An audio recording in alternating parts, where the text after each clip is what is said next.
I'm probably going to speak it around this volume, but then I'm going to get excited and I'm going to say some stupid fucking shit. Idle thumbs.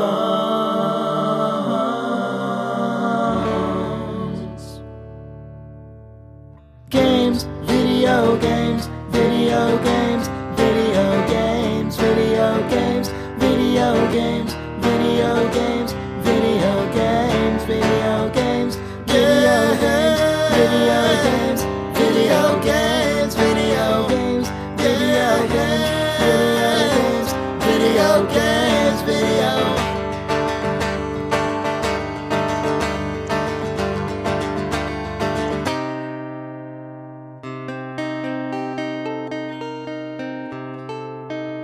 Video games.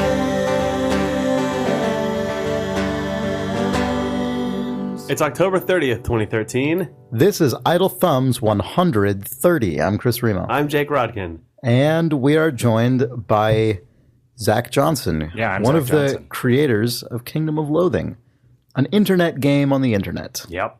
It's been there for a long time. I realized the other day, well, I didn't realize so much as I think I just saw it posted somewhere. KOL has been around more than half of the time that the web has existed. Crazy. Wait, did when, it. when do you? I When did is it. the, wait, when was the birth of the web?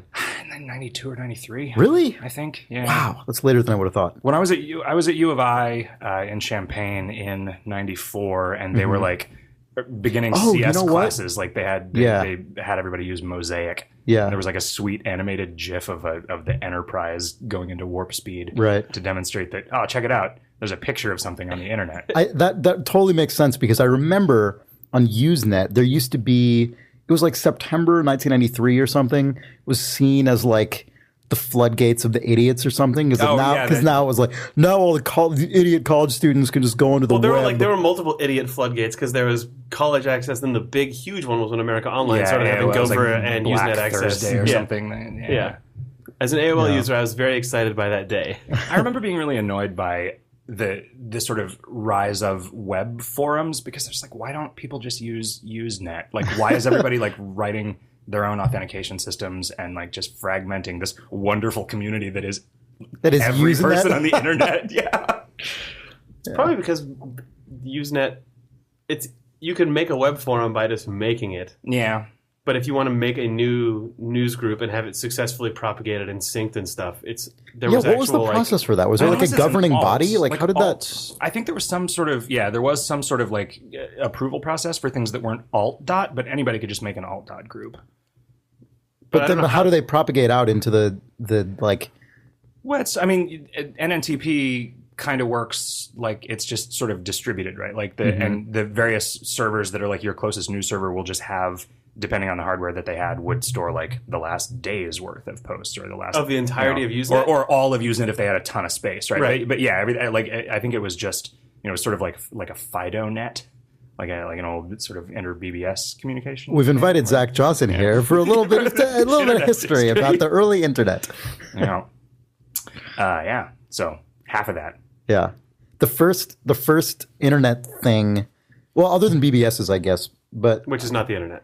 I guess. Is it? No, it's it's not because you're dialing directly into BBS. BBS. Yeah. The first internet thing that I was part of was rec.games.miniatures.warhammer. Because in the 90s, I was super into Warhammer, like the tabletop game. Mm-hmm. And I remember finding that Usenet group.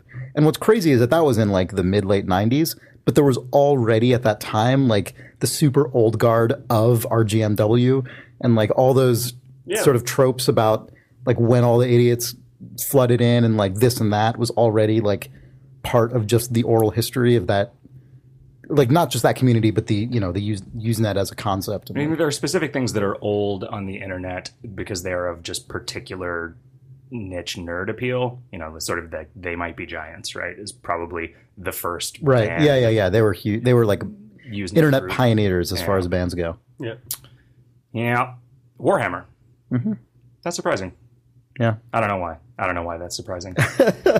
I haven't played it in like probably well over a decade at this point. Do you still have all your figs? I don't know. I have one army that I haven't even looked at in many years. That was a dwarf army.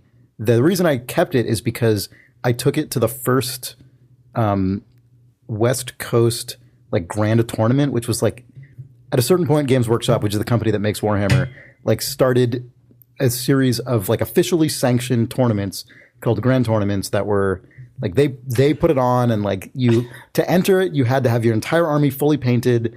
And it was like very official and I keep all this hoping garbage. this is going to go to you brought your army to this Warhammer tournament, like this one that you had made, and then like one guy walked by and went, "Oh, nice army," and then for some reason that is what made Right. you keep it forever. That probably is. That probably like, is. Oh, that's my happened. good army. I did something of value. I've Well, kept it was forever. it was the only army I ever had that like I was actually fully painted because it had to be for this thing. And like everyone, unless you're super into that stuff, like you just slack off eventually and just don't actually paint the whole thing. Did they actually make you paint them well, or could you just like was there a guy outside selling spray paint? They actually. I remember there was a rule that they had to be.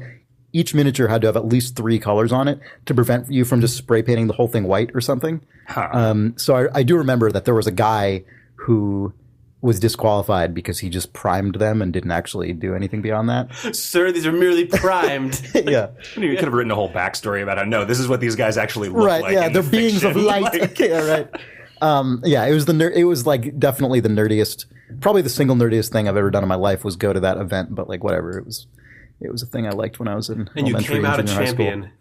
No, but I did okay.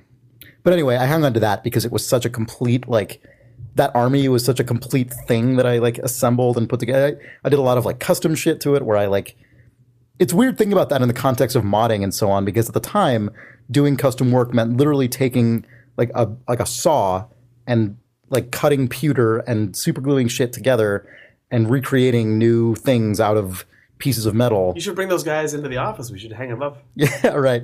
Yeah, I did play a pickup game on this little table. Right. So yeah, RGMW, Rec.Games at Miniatures by Warhammer. Warhammer 40,000 half court. Yeah, pickup game. You just go downstairs and just start yelling, "Hey, anybody want to play Warhammer?" Got a complete army, 3 colors. Oh, yes, I do. I've been waiting for this moment all my life. Walking around with this stupid backpack. Yeah.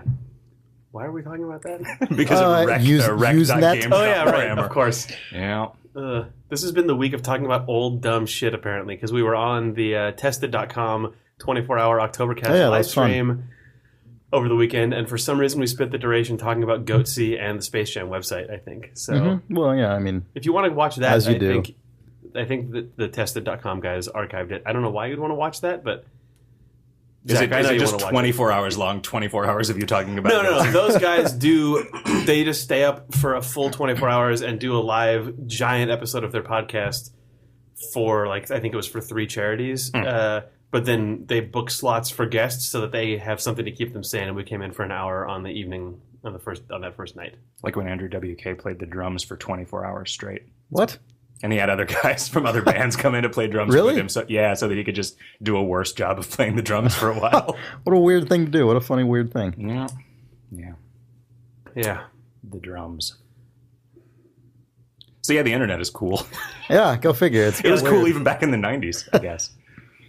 Good job making Kingdom of Loathing for more than half of that time. Yeah, or the web, anyway. That's what I've been doing. Yeah. Are you the longest running game on the World Wide Web? I don't think so. Probably I think RuneScape came out a few months before. Oh, really? And there was also like Adventure Quest, I think, already existed before. Is that before still, we did. what is that? Does that still exist? Yeah, it is. I know they recently, like, speaking of They Might Be Giants, they recently gave them a bunch of money to be able to use their likenesses in some video game project that I didn't actually see. So that was basically, they said, "Oh, we're all earlier than Kingdom of Loathing. Let's team up." Yep, they did. They joined forces, pooled their money, hired They Might Be Giants to let them draw pictures of them, I guess. Sweet. But Oh, yeah, and apparently you also- there's also like 1,000 versions of Adventure Quest, and I don't really understand any of them.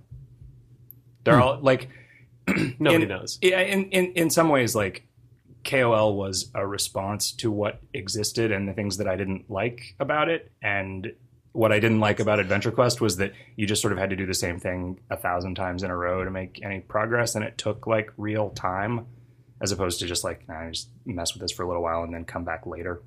It's like Neptune's Pride. Like, you just suddenly have to start doing it all the time if you want to be good at it. Yeah, for sure. Which is like worse than the worst free-to-play garbage. You don't like Neptune's Pride? In some ways. Kind of, sort of. I like Neptune's Pride, but I wish that there was a version of Neptune's Pride that I don't know that you can turn-based. Well, no, they make that. They make turn-based sure, one. And if everybody, the Neptune's Pride 2, right, like has this setting where if everybody agrees to it, it can just do the like single turn a day or whatever, and that's fine. Although when we started talking about like, this would be great. This is what we said we would like. This is what we said would make us play Neptune's Pride again. But like, then we were like, we also kind of ended up all hating each other after the last Neptune's Pride game, so maybe we don't actually right, maybe you just don't want any Neptune's Pride. But I feel like that... I don't know that I necessarily believe this, but I would have a hard time arguing with someone who did, that design is kind of irresponsible with people's time. Mm-hmm. You know? You mean the real-time version? Yeah. Like the game rewards a kind of an unhealthy level of commitment to it, and one that is not I will say fun. that you're right, but I will say that because that design is not born out of malicious intent or kind of greed. You're right. It can be destructive to your life if you let it, but and some people are more susceptible to that, right? Like Nick Brecken was particularly susceptible to that because he just has a competitive nature. But I will say that I think almost anyone who's gotten really into a Neptune's Pride game would say it was a really fascinating experience. Like I'm definitely really glad I played several games of Neptune's Pride because I'm never going to feel weird, specific kind of reactions and like weigh decisions in the way that I did when I was playing that game in any other game. Like there's just no way. That was such a weird, specific feeling of actually being involved in cutthroat machinations that most games try to simulate the feeling of that, but in Neptune's Pride, it feels like you're actually doing it. Sure. At least you could say that it's a controlled environment. If you're like, I want a thing that makes me wake up at like 3 a.m., I want to put myself through a realistic situation where I actually find myself like what's it like to be flop sweat? Like what's it like to be a world leader during the Cold War? It probably feels like this kind of. But at least you know it's over in a week. Sure. Yeah, and I mean, like I said, I feel like it's not, well, like you said, I don't think it comes out of any like desire to waste people's time or to treat people disrespectfully. No, I understand what you're saying. It's just like. I think there is a better version of it that has all of the good things about it, and not one particular bad thing. And I would really like to try. I should try the turn-based version because I haven't. Yeah, I would be very interested. The turn-based version, I'm sure that's gotta just. I mean, it's guaranteed that it equals the playing field as far as your potential mechanical input. Like you just once a day, everyone makes a move. But there's something. I mean, I guess it is. There's a little less excitement to it on some level, but like you have to just know that you are going to ruin your life. You have to know that by signing up for this, you're effectively signing up for in the real Neptune's Pride. You're effectively signing up for a physical activity because your body is actually racked by it, where you're like, someone could be up at 2 a.m. fucking me right now, and the comfort of that going away is good. But I don't know if that would mean if that would mean that the risk would feel less. I mean, the turn-based version is something that you could keep playing all the time, right? Like you could just keep playing. Neptune's Pride, it could just become version, what Spelunky is for me now. Right? Every day I'm going to spend between 15 and 45 minutes on this. And it wouldn't kill you to keep doing that for a year, whereas playing the real-time, like seriously playing the real-time version of Neptune's Pride for a year would kill you. Yeah, I guess. You'd be dead. I never got so into Neptune's Pride. Or you'd become just really disconnected from it. So. I never got into that game enough that it was ruining my life, but I liked the experience of being inside a game that I knew had such wide variance of what was going on. Like it gave me a taste of what I imagined something like EVE Online is potentially like if you get in deep, but I didn't have to do anything. I just had to join a game of Neptune's Pride and then play a couple times in the day, not wake up in the middle of the night or whatever, just like check it every now and then and go, holy crap, there's a crazy living world of all of my friends murdering each other and being sad, whereas I'm just writing hilarious letters in character. But for that to exist, multiple friendships had to be destroyed. Multiple work days had to be sacrificed to waking up at 3, 4, 5, and 6 in the morning to make sure that just your not by fleets you. were in the right place. Just not by me. So I mean, I guess if you're not concerned with actually being competitive, I mean, I didn't care if I was. I just wanted to be inside of. I was in between the two. Like when I was awake, I would get really obsessive about like checking up on my fleets all the time to make sure someone didn't just launch a quick response and then I'm going to out-juke them. But I never woke. I never set an alarm for the middle of the night or anything. I don't think anyway. I don't remember doing that. I mean, I played it. My goal was just to try to still exist at the end of the game. And well, to exist at the end of the game, it means you win. Well, no, not because you eventually the game ends. No, I think the game only ends when someone someone has to have controlled a majority, I think, of the stars. Or is it all the okay, stars? Yeah, so there can be a bunch of people with like little. So you can have a few little turtle things left and goes empires, yeah. woo at the end. I mean, there's also always like the person that just starts and then doesn't ever play again, so they end up with this huge fortified homeworld at the end. There is always that person. Yeah. Yeah, Neptune's pride. Yeah. See, and we thought we didn't have any video games to talk about. Maybe we should talk about. Wait, real quick before you continue, it's probably also worth mentioning, Zach, that you, in addition to being one of the developers of Kingdom of Loathing, you also do your own podcast. Yeah, video games, hot dog. Yeah. Is that how you accent that? Video games, hot dog. Yeah. I always say video so. games, hot dog. Well, see, the hot dog is really like just a suffix because it was born of. We wanted to know what to call our video games podcast after we had already done Advice Hot Dog for a long time. Wait, Advice Hot Dog came first? Yeah. Oh. Yeah. But why was Advice Hot Dog called Advice Hot Dog? Because Roy likes hot dogs. Okay. And so, I mean, we were trying to figure out what to name our when video games hot podcast. dogs And we're like, showed well, up. I like hot dogs. Yeah, so then let's just make it a network. The Hot Dog Network. Wait, so what is Family Hot Dog? Family Hot Dog was a short-lived. You only accent things wrong. Yeah, okay, sorry. Yeah. Video games, hot dog was a short-lived podcast. No, I was Josh, the other guy that was sort of there at the beginning of Kingdom of Loathing. Did a few episodes. There were more I people. went to it and it looked like it was just a weird, like travel log. like it looked like it might be a website that you get when you type in the wrong URL, and it's like, here are some hotels on the internet that you might want, and it's what is this? I think actually that domain did expire because it wasn't. I didn't set that one up. So they were just okay. So maybe that is not your content. Yeah, it probably is. It probably is just a domain squatter at this point. I'm not talking about, like, I guess maybe one of the KOL guys did like a travel log and called it Family Hot Dog. No, that's Domain Squatter Hot Dog. Our other podcast about search engine optimization. Man, we're going down the weird rabbit hole. That's in this Family episode. Squat Dog. Son of a bitch.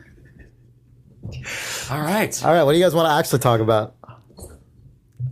I was going to start talking about Family SWAT Dog, which is like a city military enforcement podcast. Canine, the Yeah. canine unit. Canine SWAT Dog. Canine first response. Yeah.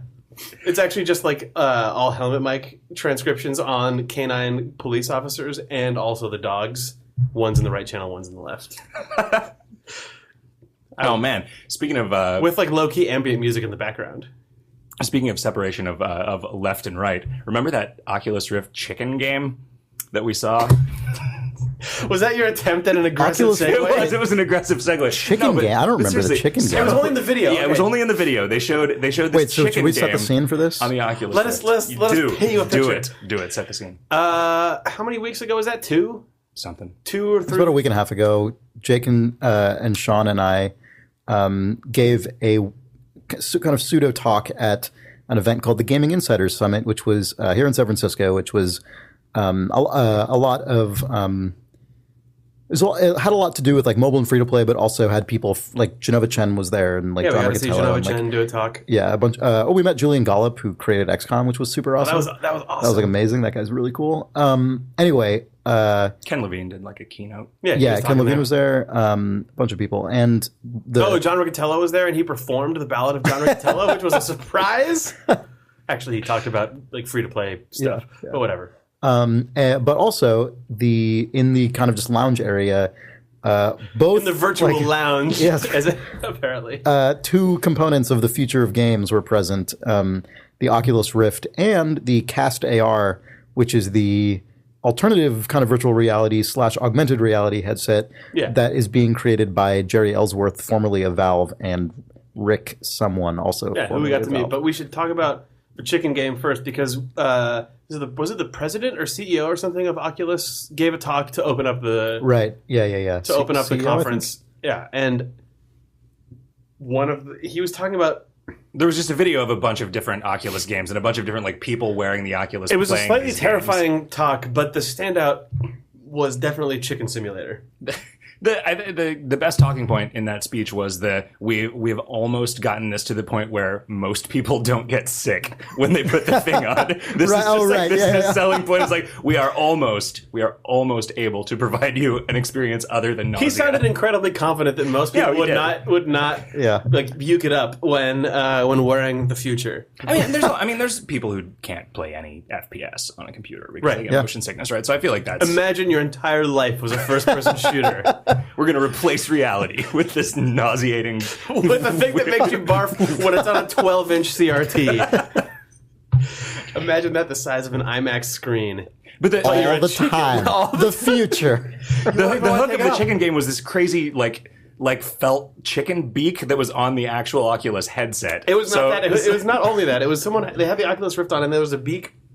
And then also what looked like two chicken googly eyes. What? I don't remember this at all. Maybe you were asleep during this.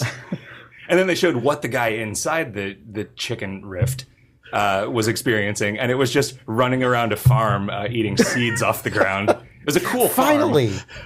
Whatever. That was That was actually the most appealing thing in the entire world, because it was just like use the Oculus Rift to do the most ridiculous thing. Have a perspective-driven immersive experience that is actually simulating a thing that exists, but you would never be able to experience it for yourself. But I don't think it's really... This was the meat of my segue there was... The meat of your segue. The meat of my segue. Oh, right. Oh, man. Was that the way to accurately simulate the experience of being a chicken, your eyes would have to be pointing in different directions because they totally are. God, that would be the most amazing thing ever, though. If the stereo-separated cameras, actually they just rotated them 30 degrees to the left and the right, so you just had this, the wall-eyed chicken vision. Guys, we figured out how to make 100% of Oculus Rift users sick. So we're really close to having most people not be sick unless they play the chicken game. In which case, 97% of them. Only chickens who use the Oculus. Actually, chickens will also be sick. Yeah, because their division diverges. They can't even see because their eyes would require. They get only peripheral vision of the weird bifurcated chicken rift. Imagine though the experience if they made the chicken rift for chickens that then showed them looking forward so they could actually see what it's like to be a person. Yeah, they would probably die. I don't know if their brains would know what to do with it. Yeah, I don't think that they would. Chickens would barf. Chickens are really Chickens probably have some weird stomach cloaca. that doesn't work the same way. That's what would happen. That's probably what a would chicken happen. cloaca would emit. Don't say that sentence ever again. I won't. So yeah, chicken game seemed like it'd probably be pretty cool. I'm a sucker for a game with a cool farm. I think a cool farm is sufficient to make me like a game in general. Wait, so what other games do you like? I don't know, like say the board game Agricola. Did you call it Cool game. Farm? Yeah, it's a cool farm game. Yeah. Well, I didn't. I mean, yes, I called it that. Harvest Moon. Harvest Moon, classic farming game. Cool farm game. Although it's got all that find a wife in town and stuff. That whatever. You ever played the Anno games? You can create farms and shit. Yeah. Can you? I mean, it's not not really. No, it's can not you dungeon really, keeper style possess an individual chicken? Not really. No, it's not really the subject of the game. They're economic management city builders, but they can include agricultural elements. I got a sense of something from hearing you guys talk about this before. Did you play Sim Farm? I did not. Sim City's country cousin was its slogan, I believe, from 1993 or so. It's wow, that was an early Sim game. I tried and was early Sim spin-off. It's a tractor driving game. It's Sorry, actually a game where a interrupted you. truck slowly decomposes that you can choose to fix. Is there some weird thing about the Anno games where all of the numbers have to add up to a certain value? They all add up to, I think, 9. Wait, let me think about this. Anno 1404. Yeah, they all add up to 9. Every Anno game, all the digits in the year add up to 9. So they're actually running out of years. So we postulated on an earlier Idle Thumbs that they would eventually have to do Anno 2007. Okay. Which I would love it. It would be the best. That'd be so good. Yeah. It's an Anno game where you're simulating a sort of resurgence after the tech crash. I wonder what farms were. But on the eve of the global financial crisis. Right. I don't know what that means exactly in the That's game, the box copy, though, for sure. Right. Yeah. Anyway. You're just being Greece getting fucked. That's true. That's a good game. Play that. Yeah. 2007. So did you guys both play the Oculus and the Castar? Yes. I'm pretty sure it's called the Castar. I think it's the Castar. The Castar, the game wasn't. Oh, by the way, really the Castar has a Kickstarter that I think is still going on right now. You mean the Kastar? Kastar, in case you want to support that. Anyway. I was I left that thing saying I am totally going to give them some money, and then I kind of forgot to give them any money. Here's your chance. I think they're okay though. I've just reminded you. Okay. Wait, which one? Oculus or Kastar? Kastar. Yeah. Oculus doesn't need my money. Yeah, that's true.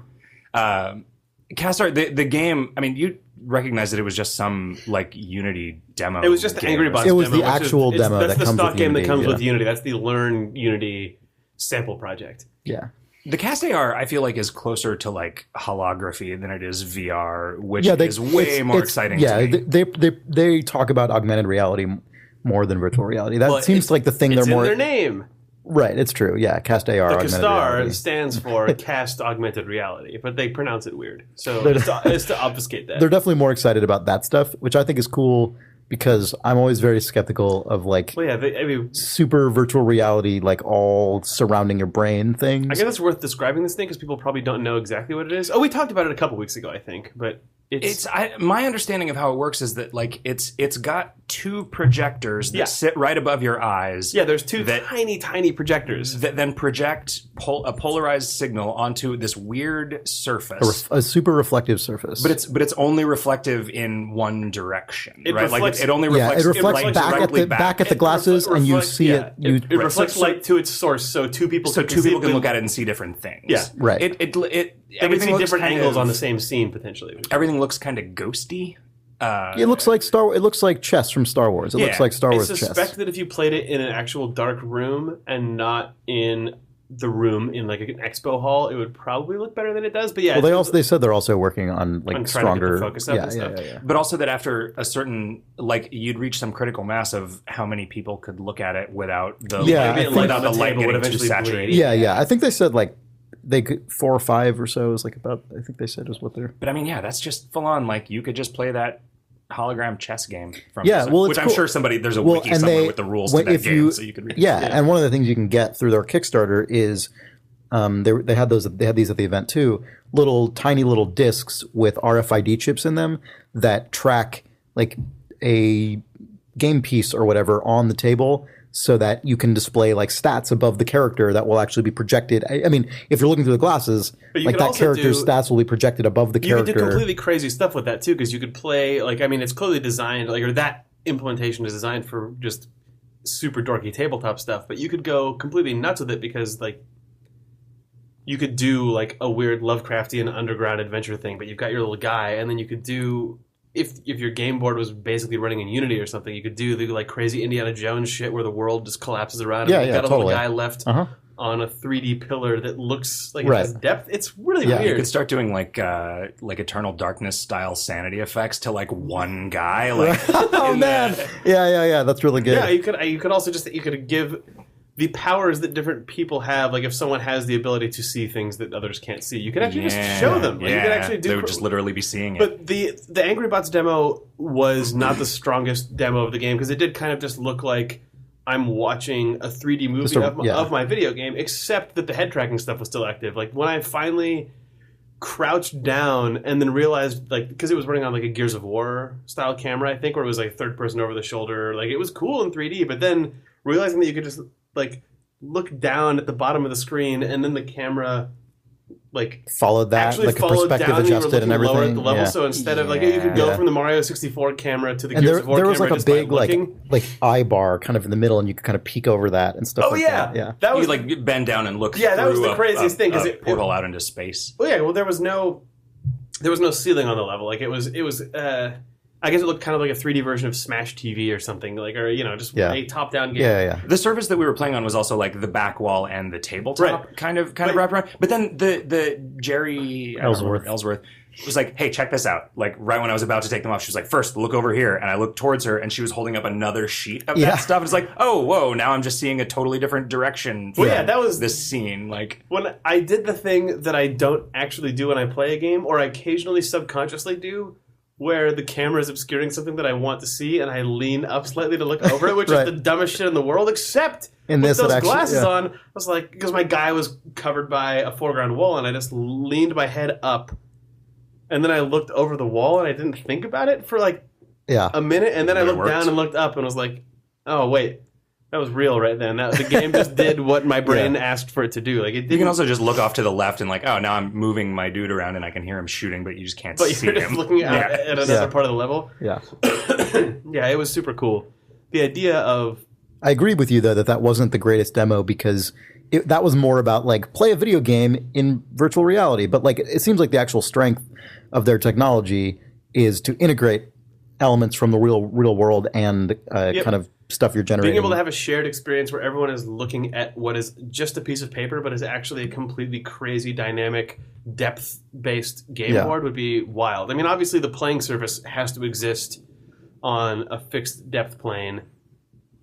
I don't precisely understand the point of the RFID stuff. So right? that's so that if you're playing... and the things can interact with each other. Well, it's just if you're playing... the board because the board itself has a grid on it. Yeah. Well, but why couldn't you do that with just the QR code thing, like how the Vitas or the 3DS's AR works? I think it's so that you can actually place a 3D Yeah, so you can reach out and like move the figurine and then it'll feed back into the game. Like a piece, like you could make, a sculpted model that is your character. I guess it wouldn't have to look like a QR code. No, because the whole it's point underneath is the bottom. That just can be the base on a real piece. So you could say, this is my guy. Like if you're playing...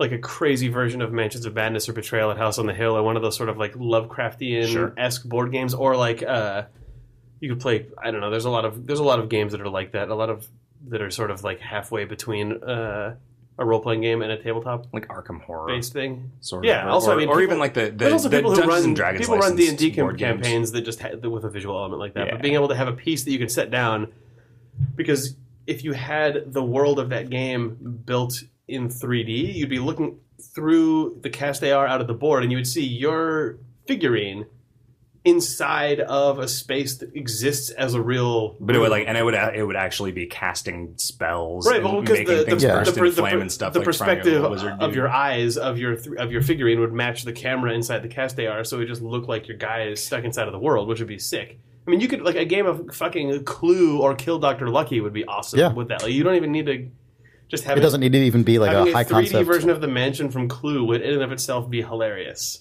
It was weird the distinction between the Oculus booth and the cast AR like folding table. I know, yeah. Right? Like, Oculus had this like big display with couches and like a fucking magma lord in the demo. And the thing itself looked really like the Oculus Rift itself looked really nice. Like it looked like a closer to a consumer grade. Well, I think that's also those guys design. they're also 2 years ahead of the cast AR guys. No, but I mean, the cast AR thing was so much more exciting because it was like, all right, now be careful. The cast AR thing, be careful that these Rick like solder joints don't break when we're putting this on your head. Like Ghostbusters. Yeah, like don't take this off too fast or you will break it. It looks like also, it's not even like a company. It's two people. It's like Jerry, she does all the hardware stuff, and Rick he does all the software stuff, and it's just those two people doing everything. Like, it's like super DIY, but it's awesome. And I mean, with the Kickstarter, obviously they're hoping to step it up and do a more polished thing. But like, yeah, I totally agree with you. It was really awesome to just basically see these two people's like garage project.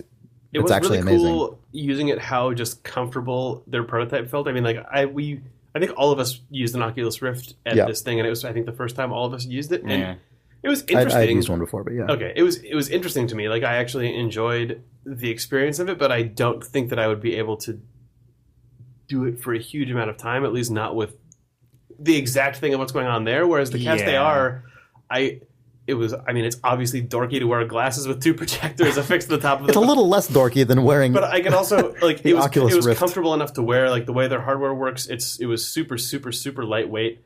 And, you could wear it over, see out of it with your regular eyes, and you could wear it over regular glasses. Like the Oculus Rift, I found was just like crushing my eyes with my glasses. I could same as like playing. I could imagine actually having an evening of really weird but fun time with my friends around a table with the Cast AR in a way that the Oculus Rift. Yeah, the Oculus Rift is like. Are you a PC gamer who likes immersing yourself in immersing with video games, hot dog, immersing in a cyber world? It was cool. The thing that strikes me as the kind of unappealing fundamental part of the Oculus Rift is like I don't want to commit to like not knowing when somebody walks into the room while playing a video game. No, I totally agree. Right, and that's it's just a weird thing. Well, it's fully built around the same attitudes that seem like they have sort of surrounded PC gaming for 30 years, which is you are in a dark room with the door closed and possibly locked, and you're not expecting anyone to talk to you for 6 hours. That was and something. It enforces it. That was something that I found really bizarre about the Oculus guy's address, like his little topic, is that he was like, no, Google Glass is like super dorky because you're walking around and people are like, look at that guy wearing those dorky glasses. But when you're Oculus Rift, like, who cares? You don't know you can't even see people, so who cares what they think about you? Plus, where it's just you're just in your own world, you're in a virtual environment.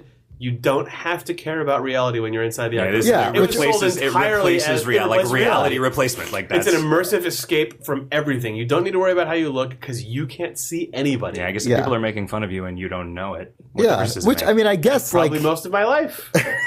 Right. Which I mean, there's definitely something to be said for that, but also it kind of grossed me out a little bit to hear him put it that way. I still think as a piece of technology, it's super interesting. Oh yeah, and also it's really interesting. I guess I'm just more interested in the things people can do with Oculus that are unintuitive, I guess, as opposed to just like you're in a fucking sick fantasy world. Well, that's why all the weird simulations were way more interesting to me. Like even that goofy chicken game, for all of its goofy shit, at least it's someone doing like a crazy thing, or like that, or like the. It's like what's a thing that you could only? I mean, it's like the skydiving demo with the crazy, with the like office fan they blow up on your body, like those weird brief flashes of just a crazy simulation. I feel like that makes more sense than like I'm going to strap in and I'm not leaving Skyrim for 2 days. Right. Like that is a little bit scary to me. The actual Oculus demo was fantastic. It was. You walked through a cave.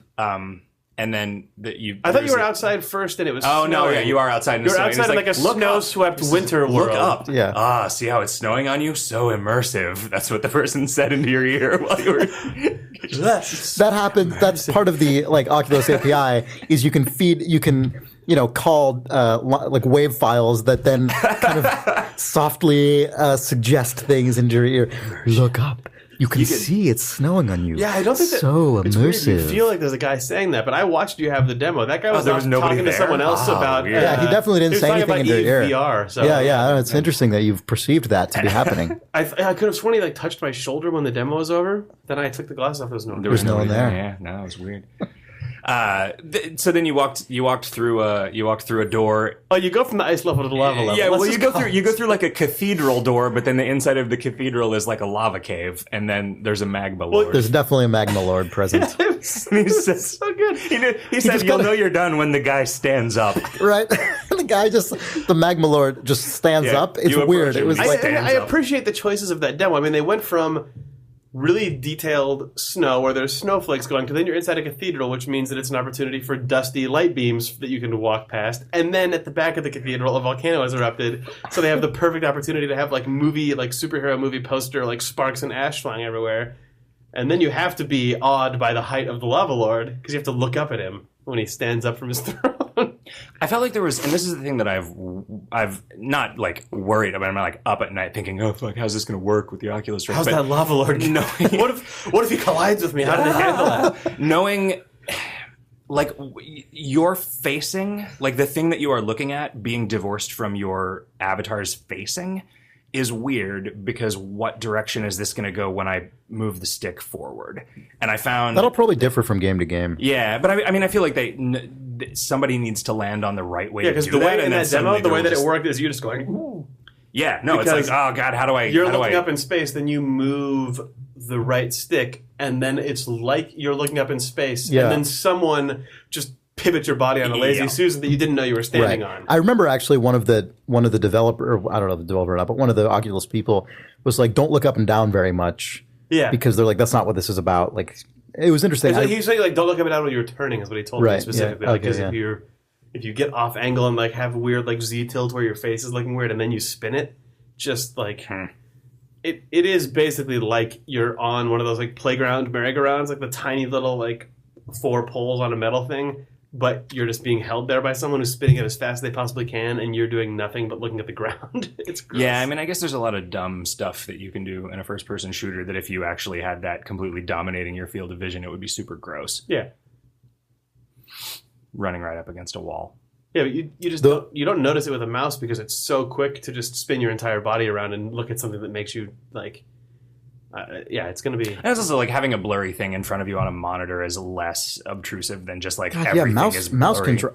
Have you guys have you guys played this with mouse and keyboard controls? Because I No, haven't. 'cause I That seems know- like that would be crazy. I know when Valve put out the Team Fortress Oculus like sort of hacky thing, it came with 4 or 5 different ways for all the different controls to work. Where it's like mouse. Oh, can, right. It's like Yeah, mouse yeah, can yeah. only turn you, but your head can move you. Or like mouse has free mouse look, and then you can Right. also look on top of that. And like Right, yeah, they had yeah. all sorts of different where like your head actually is what turns you. Like they did a million different things because I don't think they didn't hone in on anything Right, they thought was yeah. the So when golden it comes solution. to that kind of stuff, you're probably right, Zach. There probably will be an agreed upon, just sort of naturally agreed upon solution. Yeah, but I think if that you it'll play a probably bunch of get like discovered organically. 90s FPSs. Oh, or yeah, even they were like all Ultima over- they were Underworld all and over stuff. the Yeah, place. like Yeah, just yeah. a million different Page things. up, page down to look up and down. Barf. Yeah. It was like I wish I really would like to play Ultima Underworld because I think that there are some things to learn from that probably, and that it's probably really cool, but I just can't God, stand sorry, this controls. is not There's actually not like related a to Z any of Ultima this, Underworld, but the way there's like a have Z you- Doom that has. Maybe there is. Maybe someone's modded it that gives you all your favorite commands. this is changing subject frequently, but just because you mentioned Ultima Underworld, it's interesting for me to observe that there seems to be like definitely Minecraft started this, but it has become something that is not Minecraft-like anymore. There's like a genre of games now that is kind of first-person, deliberately very low texture resolution. Like unfiltered, it just like Unfiltered heavy textures. pixels. Yeah, exactly. Like Eldritch. Yeah, Eldritch is a really good example of that. And then also this game Delver that I guess has been out for a while, but the art was recently redone. I mean, if you download the game on Steam right now, or Humble, You have to opt into the Steam you have to, beta. yeah, to if you get it. opt into the Steam beta to get the new art. Otherwise, it's the old art still. And the new, like, it looks like you're playing a slightly higher resolution version of Ultima Underworld or something like that. Like, there's a sort of entire category of games now of like these first-person, very deliberately low texture res games, a lot of which have sort of roguelike elements or randomly generated elements to them. Well, it's sort of like the 3D equivalent of ASCII graphics. I guess for it is. roguelike, Yeah, right? I mean, yeah. it's like what this is about is the systems and the arrangement of the elements rather than the Yeah. presentation of the elements. Except it is about the presentation too, though. It's tapping into a different kind of historical tradition that is known by many fewer people and never really until now kind of entered, I think, the canon of kind of classic video game Minecraft art is about the styles. systems, but they also at this point, and even early on, one of the things that got people to play Minecraft, I think, was that there were just these striking, huge shots of sure. the real world, even though they were also just made out of like 16 by 16 pixel sprite cubes. Yeah. I mean, I was just sort of thinking of it more in terms of like Well, it means the focus is somewhere else. yeah. Like, just what is this actually about? Like, Like, we're what's- not like when we were having the meetings where Right, we the- were designing this Yeah, but game, there's- we were talking about what the Right, experience. but would be like. there are That was interesting. different, definitely different eras and styles of low resolution 3D, right? Like there's still, you could still make a very low res 3D game that looks super different than this. This is like everything is either a sprite or a primitive with, like, as Jake said, like no texture filtering, low res textures. But there's still like the late 90s very low res 3D that's still super simple but looks totally Well, different. right, like Eldritch looks more like a PlayStation 1 game or something. It looks like it actually evokes Minecraft, but also something like PS1 Tomb Raider to me. No, I don't think so, because PS1 Tomb Raider is still 3D model characters, whereas Eldritch this. is 3D model characters. Oh, Eldritch. Sorry, I was thinking of Delver. No, I was gonna, Delver is Okay, yeah. looks more like someone took like a Super Nintendo game and then just extrapolated it out. Oh, see, to me, it just looks like early PC first-person games where where everything's a sprite. everything's a sprite. Yeah. I mean, I feel like with the voxel and the scale of the actual individual environmental elements in Minecraft, it hits on this thing where it's like a person who it would never occur to them to like build a massive lava cathedral could actually do it, because you can sort of imagine, all right, well, like a 1x2 is like about the size of a door, and then like I know where the walls should be, and then you can walk around in it and see it. And so the idea of like that is so much simpler. So like Eldritch, like designing interconnected rooms for Eldritch seems to me like it would be so much easier than if you were actually using like sort of standard 3D graphics primitives, right? Like if you were actually having to build a real model in Maya for everything, as opposed to just making things out of Legos. You're right. I mean, it's a statement that sort of the systems design and the sort of construction of this game comes first, and then we're going to put art on it so that it looks nice. And that was all I meant by it's and like that the 3D actually, equivalent of ASCII graphics. and that's definitely true in the case of Delver, because if you look at what that game looks like, if you look up that game now, unless they've updated the website in the last few days, which they very well may have, but last time I looked it up, that game had its old art, It looked which like was Minecraft. Exactly. yeah, which was clearly like this, the person who made it or the people who made it like just didn't necessarily care to go super deep into how things looked, but then they, I guess, hired an artist and just redid everything, and it's still the same general style of like very pixelated textures, but it looks much more art directed now. Well, I mean, it's a situation though where they obviously spent like a year or something inside of that like voxel based style, and then I think they got the game. Take that.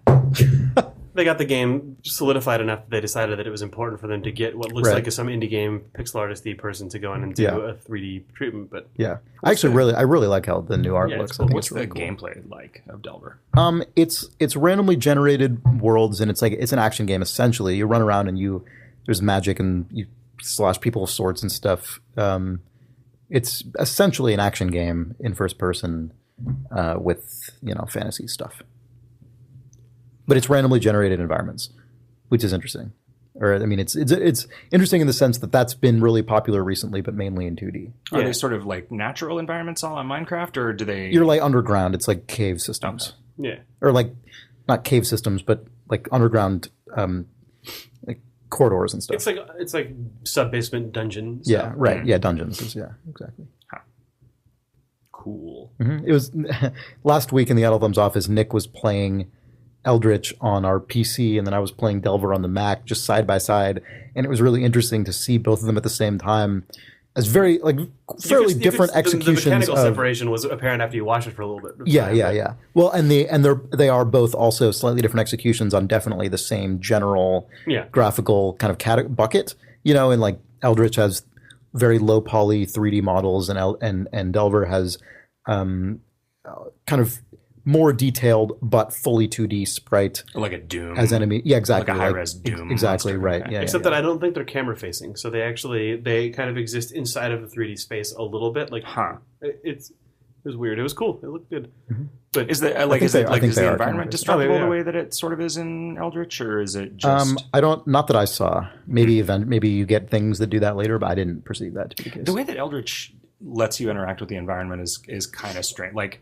the dynamite being such, I don't know how much you guys have played it, but your ability to interact with the environment to actually change it is limited to, I think, just two ways of dealing with it. There's one like sort of amulet that you can have on that lets your bullets destroy bricks, which then bullets are a super limited resource. And then there's the dynamite, which is a sort of broader, it just blows a hole in it, but you don't get a lot of dynamite. Yeah. And it takes up a weapon slot, which is a super interesting choice. I like that though, because I think they want you to address the levels of the game on the actual terms of the levels, unless you're just like, I gotta blow a hole in something. When you find two dynamite, you're just like, shit. Like, do I carry both of these because I know they'll be super useful later, and then just sneak around so that I don't accidentally blow myself up trying to punch a guy? Do you want to actually explain what Eldritch is? I don't think we've actually talked about it on the cast yet. So it's like procedurally generated. Like you start out in this weird procedurally generated library. It looks like Minecraft. Like if you saw a screenshot of it, it would be pretty easy to convince you that it was just a Minecraft mod. The enemies look pretty different, though. They do, yeah. The deeper into the game you get, the more it's clearly not Minecraft. But. And I mean, you punch, and you've got like a 12 polygon arm that darts out super fast and punches stuff. But it generates these kind of cubicle levels that are, I think, like a 4x4x4 grid of interconnected, of a weird rooms. Like Lovecraftian crypt, basically. And it's weird. It's not even like. It is like just explicitly straight up Lovecraftian. Like you are going into a Dagon ruin or and you're getting killed by Shoggoths and stuff, like, which I guess you don't have to license that because it's all public domain now. Yeah. By the way, it's a huge bummer that we basically, for the rest of like our current civilization, we will never again be able to have shit like that. Like shit like Sherlock Holmes and Lovecraft and Alice in Wonderland and things that are like major created works that were created in relatively recent history, but are not fully locked down by one corporation.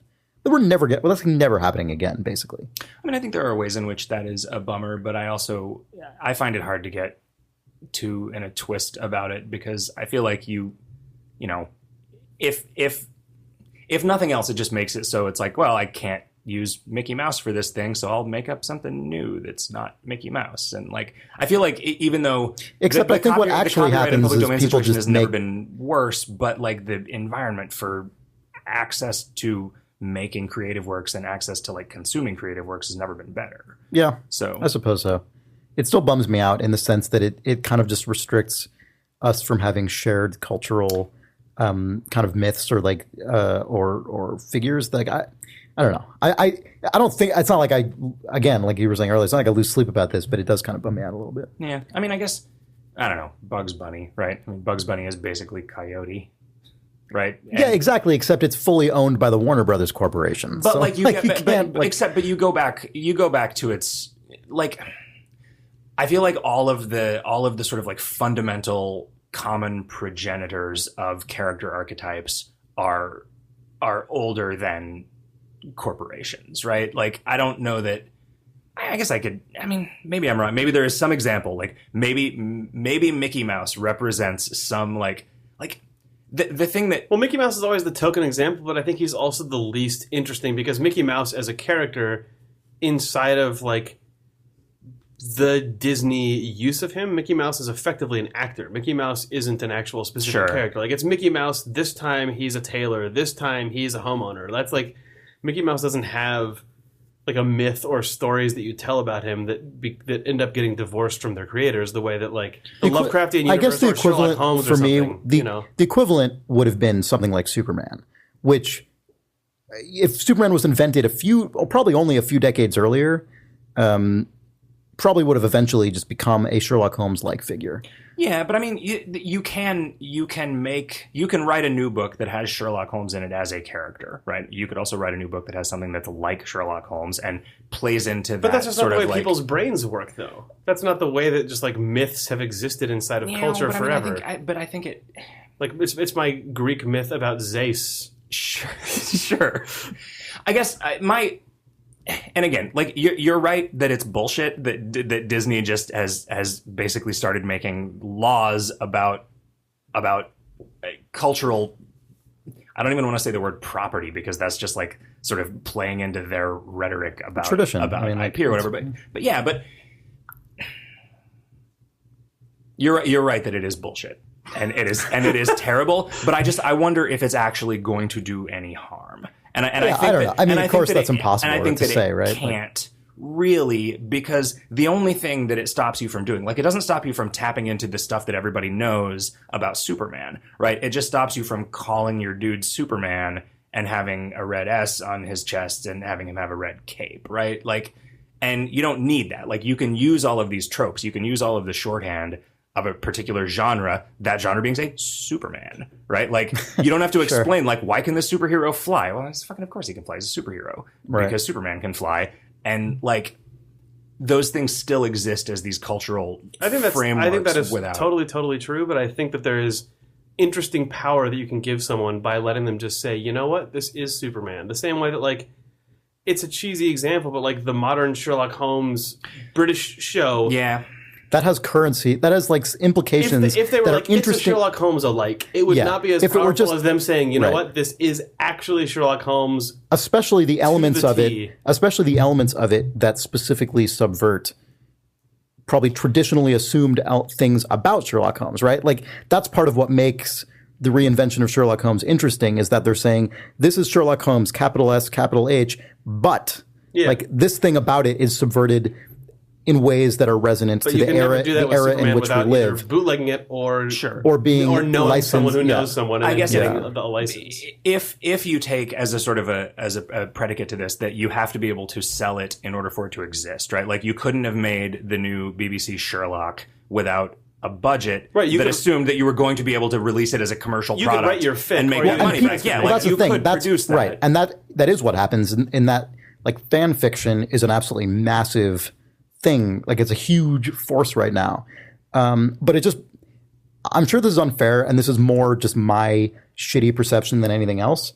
But fan fiction, just as a thing, is not super attractive to me, because I know that at heart it's like taking some corporate property and being like, here's my version of this thing, like fully owned by Warner Brothers or whoever, that like now I'm just helping like support this like intellectual property that they like. There's something about that is hard for me to get past. Even though I know that the people who write that stuff are really sincere about it. Their own Lovecraft yeah, exactly, right. But I mean, I guess you're right that there is like the ability for like, I don't know, I don't remember if it was Stephen King or Neil Gaiman, but somebody wrote an actual like Sherlock Holmes in Lovecraft world book. And like the fact that can exist and be sold is cool, but you could write that even if you couldn't sell it, and like somebody who was sufficiently interested in it could find it, which is why I feel like even though it is bullshit, I don't think that it is like just fundamentally dangerous to the notion of culture. I think it's fully true. Although you are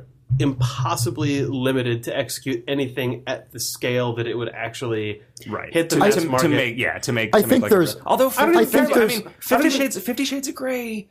Right, it was just Twilight fanfic. But they changed all the names. Yeah, but that's all they changed, right? Like that's the like life finds a way, right? Like your erotic Twilight fanfic figures out a way to hit the market, even if it could be, right? Like if it's God, now there probably needs to be a like double page spread inside of Time and Newsweek that is that reclining Jeff Goldblum, the reclining Ian Malcolm holding, but he's reading 50 Shades of Grey, and it says "Life finds a way."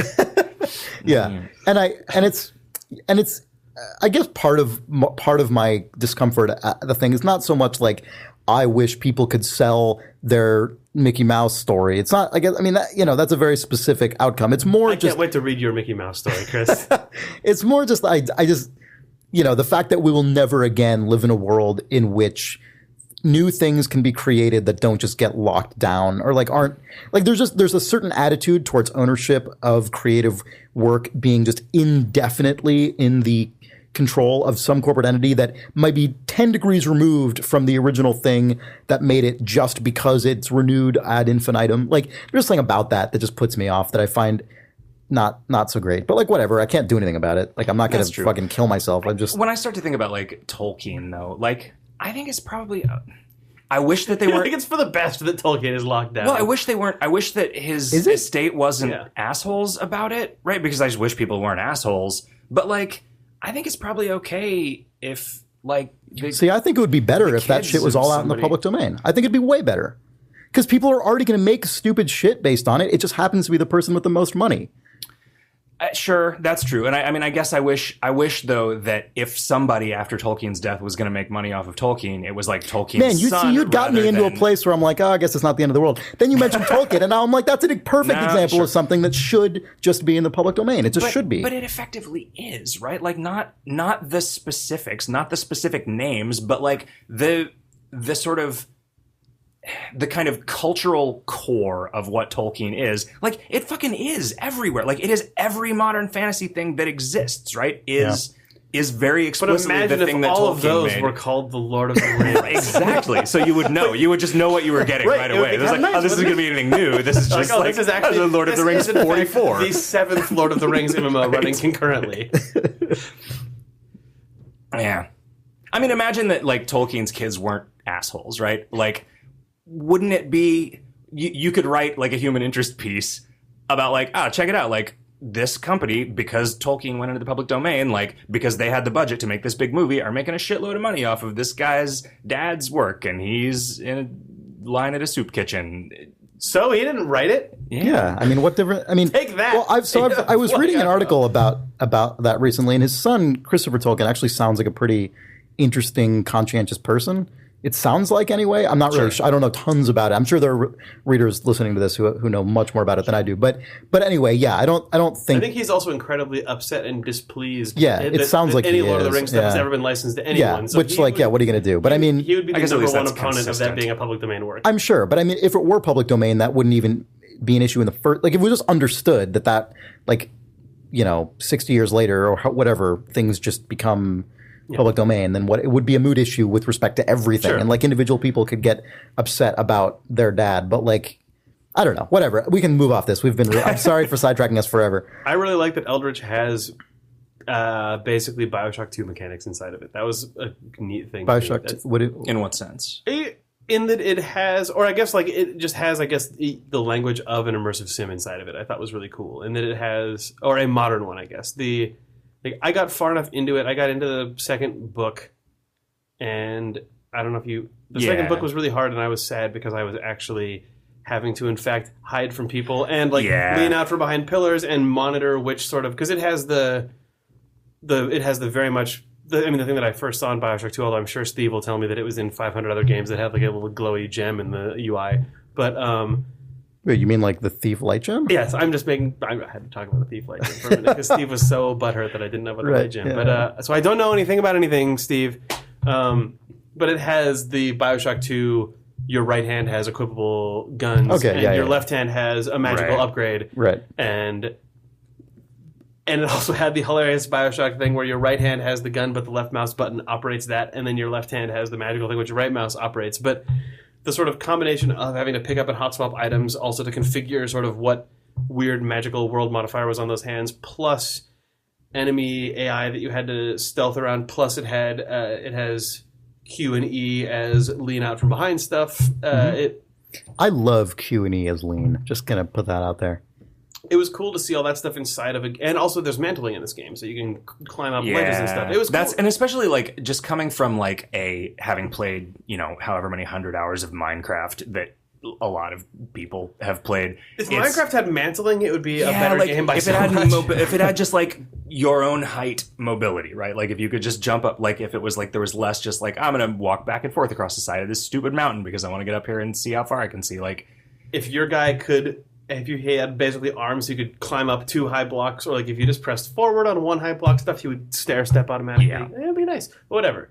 Maybe it wouldn't be. But I mean, Eldritch, I got sad about it when it kind of turned it. It was like, all right, shit, I actually have to play this as a stealth game, which... Oh, it didn't bother me. Yeah. I mean, I don't really like stealth. Like Dishonored, I think, is the only stealth game that I've liked because I felt like it's not even really a stealth game. It empowered you. Well... It can be. You can play, right. Dishonored is the only game that I've ever like actually wanted to play through as a stealth game because I feel like Dishonored empowers stealth the way that video games empower combat. And I don't feel that Eldritch... That's a good way of putting it. I don't feel that Eldritch really does that. That's totally fair. I think I'm a person... Part of the reason that I think I don't mind things like that is because I absolutely don't care that I'm shit at a game at this point. Like, I'll hide for a while, then I'll get fucked and go crazy and just spam whatever I have and try to blow up a hole in the world and stuff, and then die and then go. Yeah, but with Eldritch, like, fucking up just means it's over, right? Then you have to go back into the library, go back and start over. Like, all right, well, which, I mean, and it gets to the point where I feel like it was like... Anthony Birch on Twitter or something was like, just don't do the first world first. Like, do the hard ones because there's no way you're going to die on the first world, and it's just going to be like constantly playing the mines in Spelunky if you have no idea how to survive in the jungle, right? Like, don't bother. Like, if you could do those in any order, you're always going to like do the hard ones first. I didn't know that was possible. Oh, to go into the books in different order? Because the first book is open, and the other ones you have to go. It opens closed permanently, though. Like what? You just click on it to use it, and then it opens. No, you have to beat the first world to unlock the second world, but it stays open on all future. You can just jump. Yeah, it stays open on all future characters, and so I mean, I eventually just like bolted to the bottom of the second world to get the third one open, and it is like, it's like multiplicative difficulty. Like, the second one is so much harder than the first one, and the third one is even harder than the second. Right. So, but I mean... I didn't get to that one yet. It's cool. It's a cool game. I kind of wish there was more... I wish there was either more stuff going on, or you could play it in, like, a non-permadeath mode. That is the lamest complaint about a roguelike. But, like... I don't know. You want it to be a baby game. Yeah, I do. I don't want it to be a game for babies like me. I think because it doesn't feel like... Because it is a game that requires... Like, if Spelunky was a stealth game, I'd be like, fuck this game.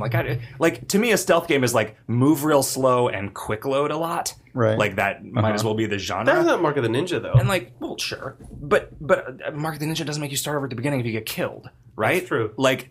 And so Eldritch, like, being a stealth game with permadeath, where it's like, oh, well, they saw me. I guess I just lost an hour of progress because it took an hour to creep through this level. Yeah, Sure. Like, And it seems like there are some systems that kind of facilitate combat in that. There's that one charm that you can get that's like make all your weapons do a whole bunch more damage. Yep. But like, I don't know, that the getting hit by dudes seems kind of.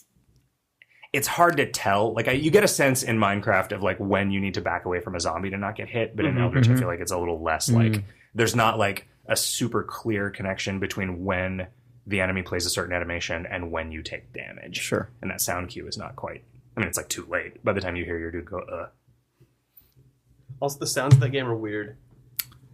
Yeah. I laughed at them for a while, then I got far enough into the game they freaked me out, and then I felt like creepy. a goof because at the beginning the guy's just going, ugh. I was like, okay, that's dumb. But then it eventually just becomes an abstract thing that means you're going to get fucked, and then I was afraid of it at the end. But then I also stopped playing it because I was too bad at it. I guess there's a fourth one that's even harder, and you have to go up, so gravity is even working against you. I don't want to hear about that. I'm never going to see it. I don't think. Until they make the baby version.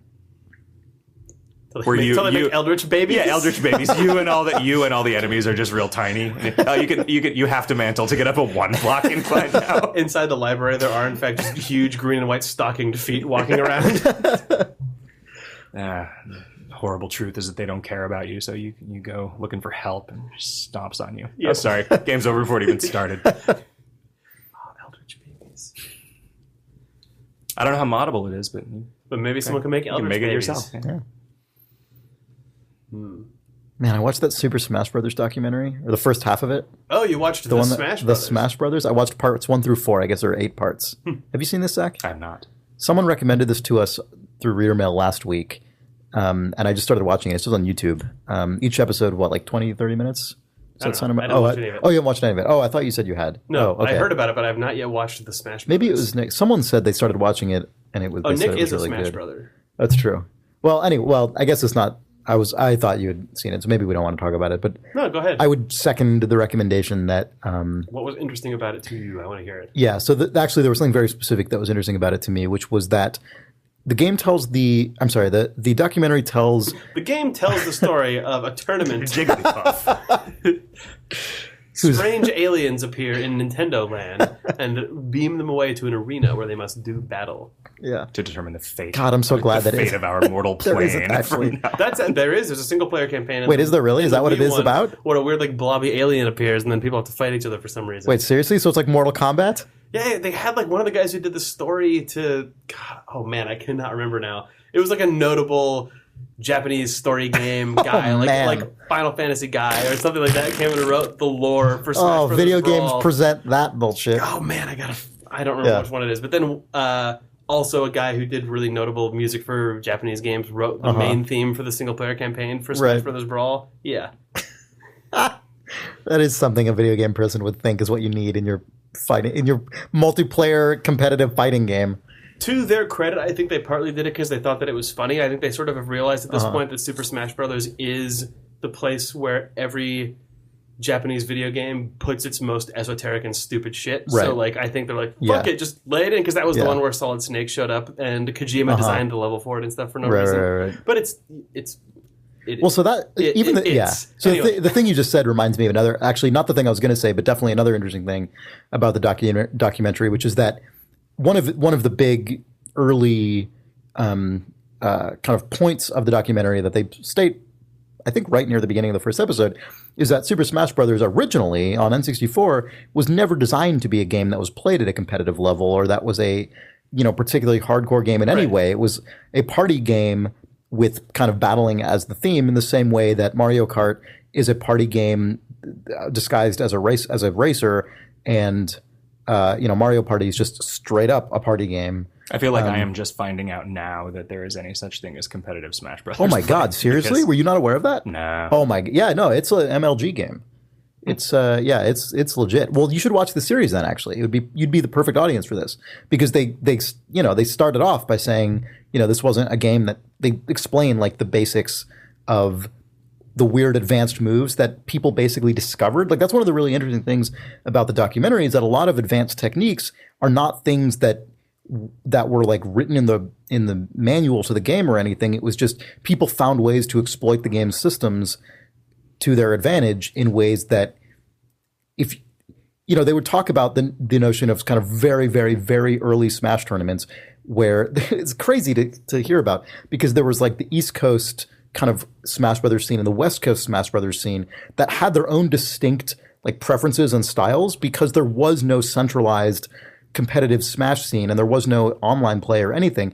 So when these scenes would collide at like the very earliest national tournaments. Was this during the N64 version, or was this on the GameCube? No, it was the GameCube one that people started to really. Which coast formalized Star Fox only, Final Destination only? I don't know, but I guess I do remember hearing like just playing with no items was what you had to do if you were playing seriously, which I guess implies so I think it was like introduces too much. I can't remember which coast, but like one coast was all about no items and the other coast wasn't. Like there were things like that. But one of the things I found really interesting about it was that the early history of competitive Smash is basically not written anywhere. Like after watching this several episodes of this documentary, I went online and looked up some of these players' names, and like you can only find stuff in passing. Like there's like a Smash Brothers competitive wiki where some of these players are listed there, but that shit is like hard to tease out. Like whoever made this documentary did a really amazing job of contacting the really sort of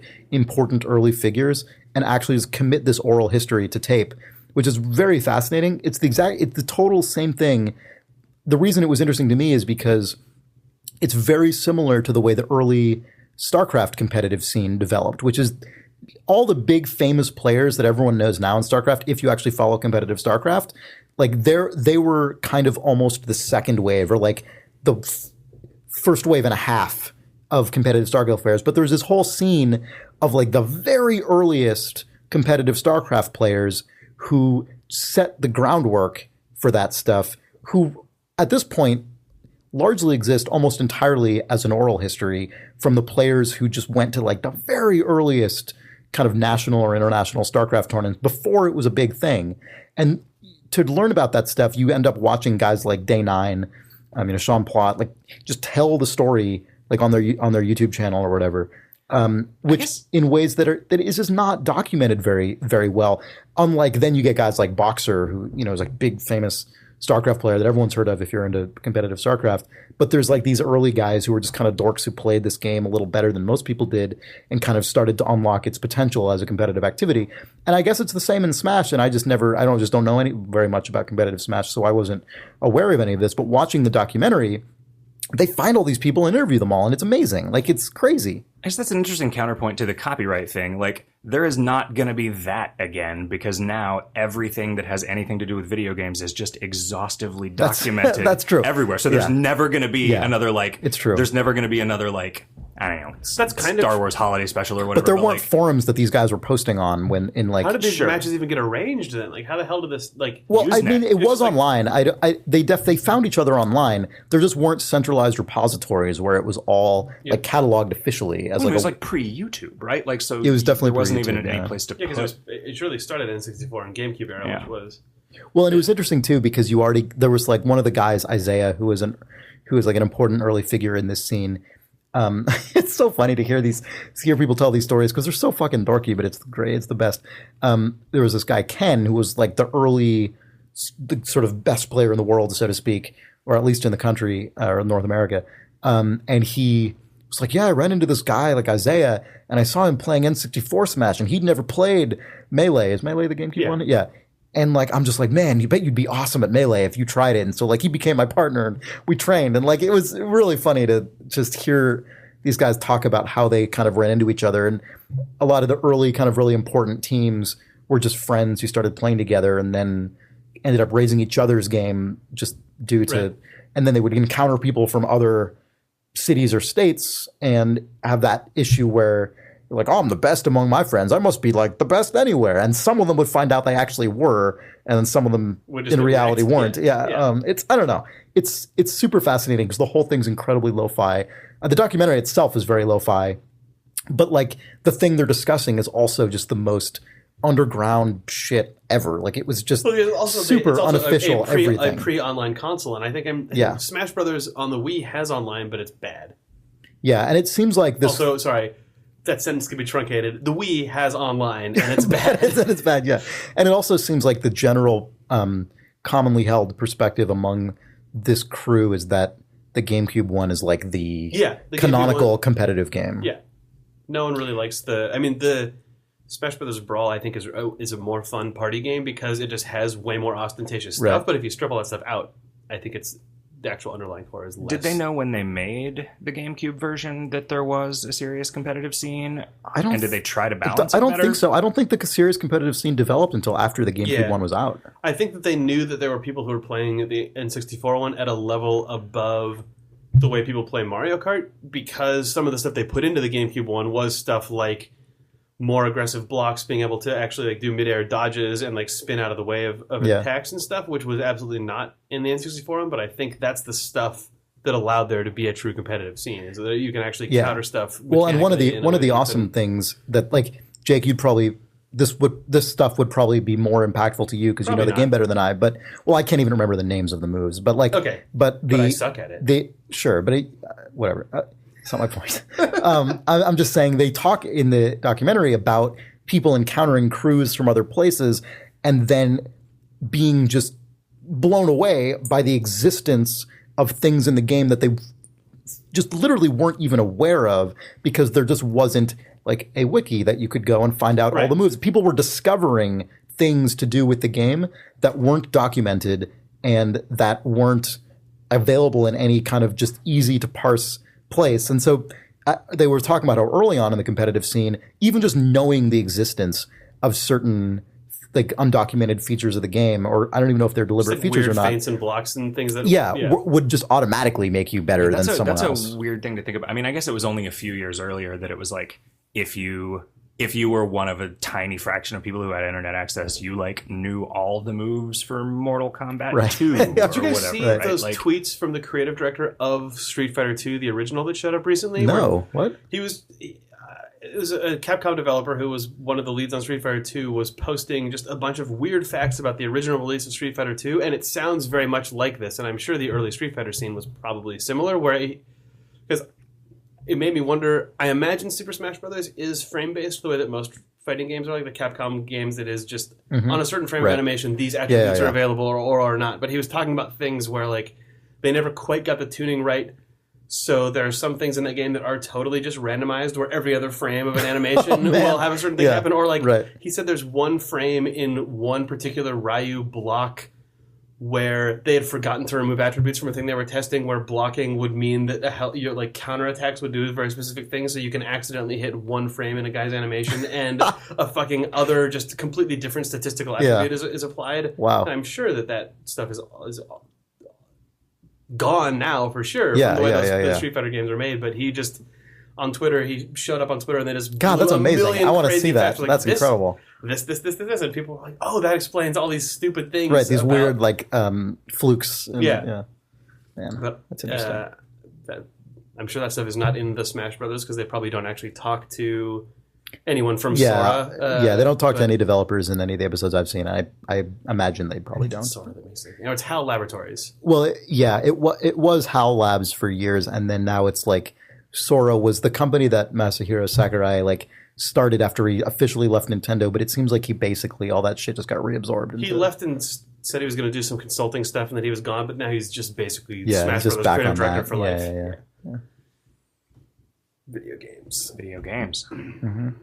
Anyway, I like it. I like how DIY it is, and I just all that kind of super oral history stuff was really appealing to me because, well, one, I mean, Zach, you were saying earlier, that too is something that's borderline impossible now. Like, I like the idea of just a certain group of people knowing the early history of a video game related thing just because they were there and for no other reason. Like, that is why they know that stuff, and that's it. I mean, and now it's documented in a documentary, which is cool because other people can know it too. But that's how that knowledge was kept for years. It was incredibly entertaining to me to talk to you about the history of how Kingdom of Loathing came to have the payment structure that it has.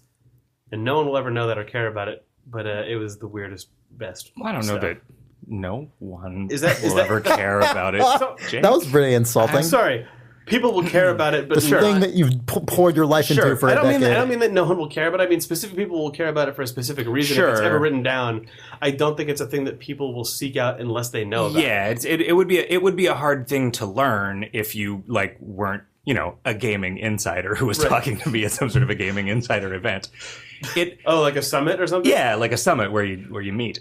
But yeah, in a way, when I was in college, I procured a copy of the Nine Inch Nails Broken video, which was just like copy of copy is the only thing that you could get. And I don't know that it was ever even sold anywhere, right? Like, I think it might have just been like the Trent Reznor ARG that got just dropped out into the world. But was that the thumb drive left in a bathroom, Ari? No, that was later. That was much later. This I think predated USB. So okay, sorry. But it was just like VHS tapes, right? It was and you never saw, like, I guess they might have sold it later, or maybe they sold it and I just didn't know about it because I didn't happen to go to that record store and there wasn't an internet. Concerts or something like that. Yeah, but it was like. And it was that, and like I said, the Star Wars holiday special, like the fact that you can just go watch that now means that it's just this shitty garbage, as opposed to where it was as opposed to an this artifact. it was an artifact. It was a thing that you had heard about for maybe years before you ever got hold of. You know what's funny and actually really horrible, and I hate this about myself. It really bothers me. I find it very hard to get as excited about discovering new music. Yeah. Now in the digital era, as I did when somebody was making you a mixtape. Yeah, and when I had to go to like the record store, there's this great record store where I lived, Lose Records in Encinitas, California, which is like an amazing. Well, I don't know if they're still around. I hope they are. But that place was like. It sounds cheesy to say this because everyone says shit like this about everything, but like that place was basically a temple for me and my friends. We'd go there all the time, and having the like extra money to buy an album was like very super meaningful. And everything was like. Word of mouth and based on like whether they happened to have the thing in stock. Like my friends and I would all have lists. We'd have lists of all the albums we had heard about and wanted to buy like in our life. I mean, we'd go to Lose and we'd go down the list and be like, which ones do they actually have in stock? All right, I'm going to buy this one.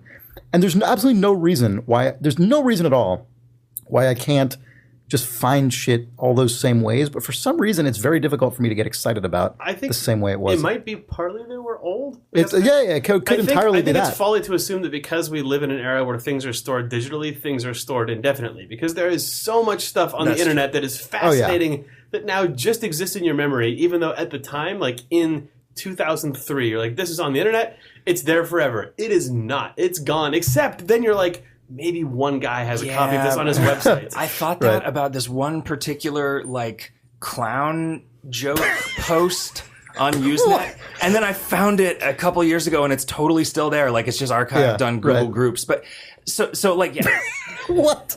You gotta fucking. That's not what. Gustav. Just search Google Groups for Gustav the Clown. I think it was cross-posted to alt.sex.stories, which is where you got all your text porn. All right, that's it. And yeah, that's now, it. Find it. It's not readers, about sex. You readers can find the story of Gustav the Clown on Gustav the Clown on alt.sex. Or whatever it was, .stories. Alt.sex.stories. And also, like, it was a cross post from some other group that was just, like, joke guys that I never heard of.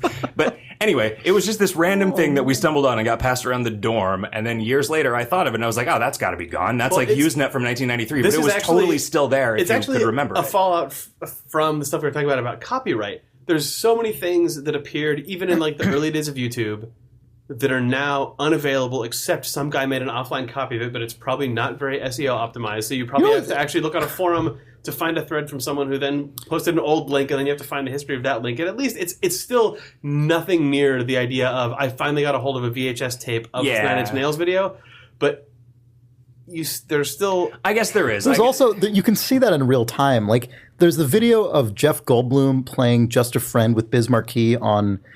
Jimmy Fallon, I guess? Mm-hmm. And that video is taken down very aggressively by whatever network owns it. At some point, someone's just going to stop putting it up, except one guy who has it unlisted. Yeah, every time I have to find that, I have to go way out of my way. And eventually Steve found a copy of it and just saved it, and now I have it in a Dropbox to just watch whenever I want. So, but I mean, that was was like it's like a battle going on between just people on the internet and whoever owns that to be able to make that thing available. It does make me wonder though if that. It's a reminder that you have to actually have a person who cares to maintain a copy of something, and Usenet is probably as a collective thing. Well, I don't know. Actually, at some point, Google will probably just say "fuck it" and turn off Google Groups because it's not monetizable for them. That's the thing Google does. You finding Gustav the Clown means you're going to have to hunt down a person who's maintaining and continuously spinning up a Usenet archive. I saved it as a text file. Okay. If anybody wants Gustav the Clown in the future, they can come to me. It's never going to be to the same degree. You're totally right, but I also think it's going to be like to cite the most heavy example of all. In 20 years, there'll be fewer copies of goatsy.jpg or whatever of the on hard drives in the world than there are right now. And at some point, there's probably going to be one goatsy. So I want to clarify the thing I was saying about music before. I want to clarify my stance on goatsy. Well, I always want to do that, but no, I want to clarify what I was saying about music before because I wasn't necessarily.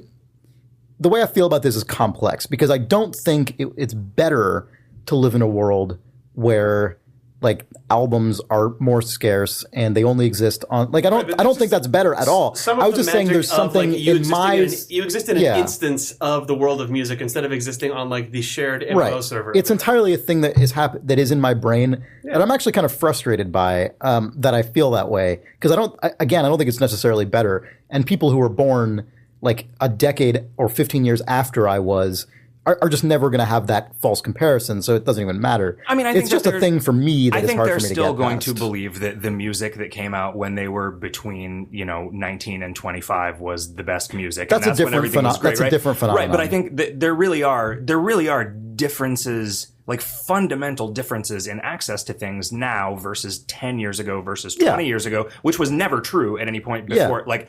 Well, I mean, I guess. Well, I think more access, generally speaking, is better. The history of recorded music is still in a fairly short time scale, right? Mm-hmm. So, I mean, it's like, I'm sure there were people saying I was better when you had to go see it live. Again, I'm not necessarily saying it's better. I'm just saying my brain was wired during the years where that was the case, and it's hard for me to get past that. I'm not saying it was better. I'm just saying I am predisposed towards it. It's probably hard to imagine the specific thing that will give a 19-year-old now the same kind of thrill that the specific thing that happened to you when you were 19 Yeah, gave you, I'm sure those things are still around. I'm sure there are versions of that those people have. It's just not what I have. Finding a thing that is specific to you and your friends that other people don't know about is probably still a thing that exists. It's just once you've found that thing, it's easier to immediately propagate it to your other friends in a way that it probably wasn't before. Yeah.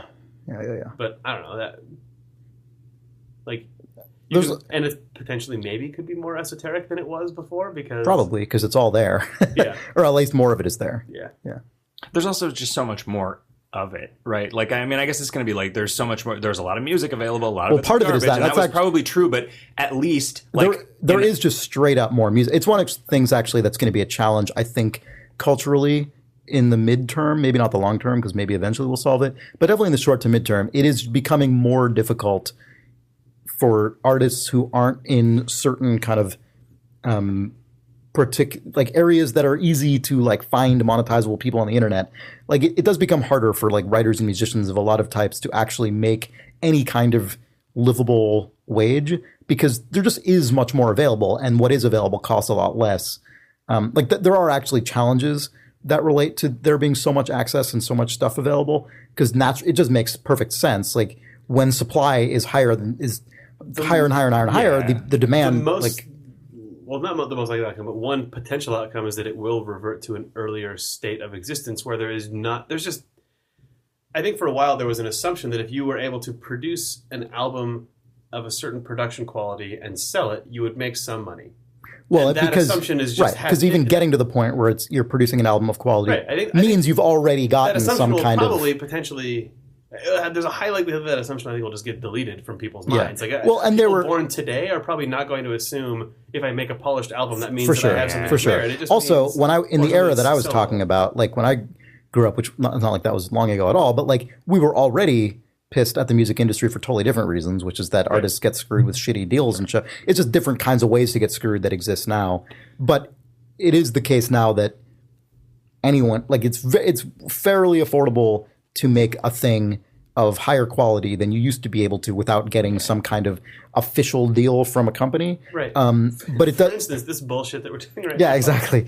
It's weird in video like, games. even God, you know what's You were trying to talk about video games? I was. wait. Speaking of video games, and speaking of the thing you just said, Jake, did you guys see the trailer for the Mega 64 Blu-ray like 10-year anniversary edition? No. When those guys started Mega 64, I don't know if you remember this, but when they started Mega 64 in 2003 or whatever, it was as a local public access show. They were doing a thing that was about video games when the internet technically, well, I mean, not technically, the internet definitely already existed, but the way they were getting it out there was by getting a slot on local public access and making a show. Like they made like a half hour, like a 30-minute actual show. Like that was how Mega 64 started. I remember watching those episodes when they finally eventually got on the internet, like, I don't know, months later. That was still at the time how they perceived making a thing to be. Like, whereas now, if you were starting, now what Mega 64 does now and what anyone would do if you're making something like Mega 64 is just upload the clips themselves to YouTube. Why would you bother doing all this other shit? Whereas the thing that they perceived to be necessary was like, oh, we're going to make a show. We're going to get it on TV. it'd have to And be the like first version of that is like local access. Then, who It would knows? have to be like a high concept formal exercise at this point versus just like, I want to just tell a joke on the internet.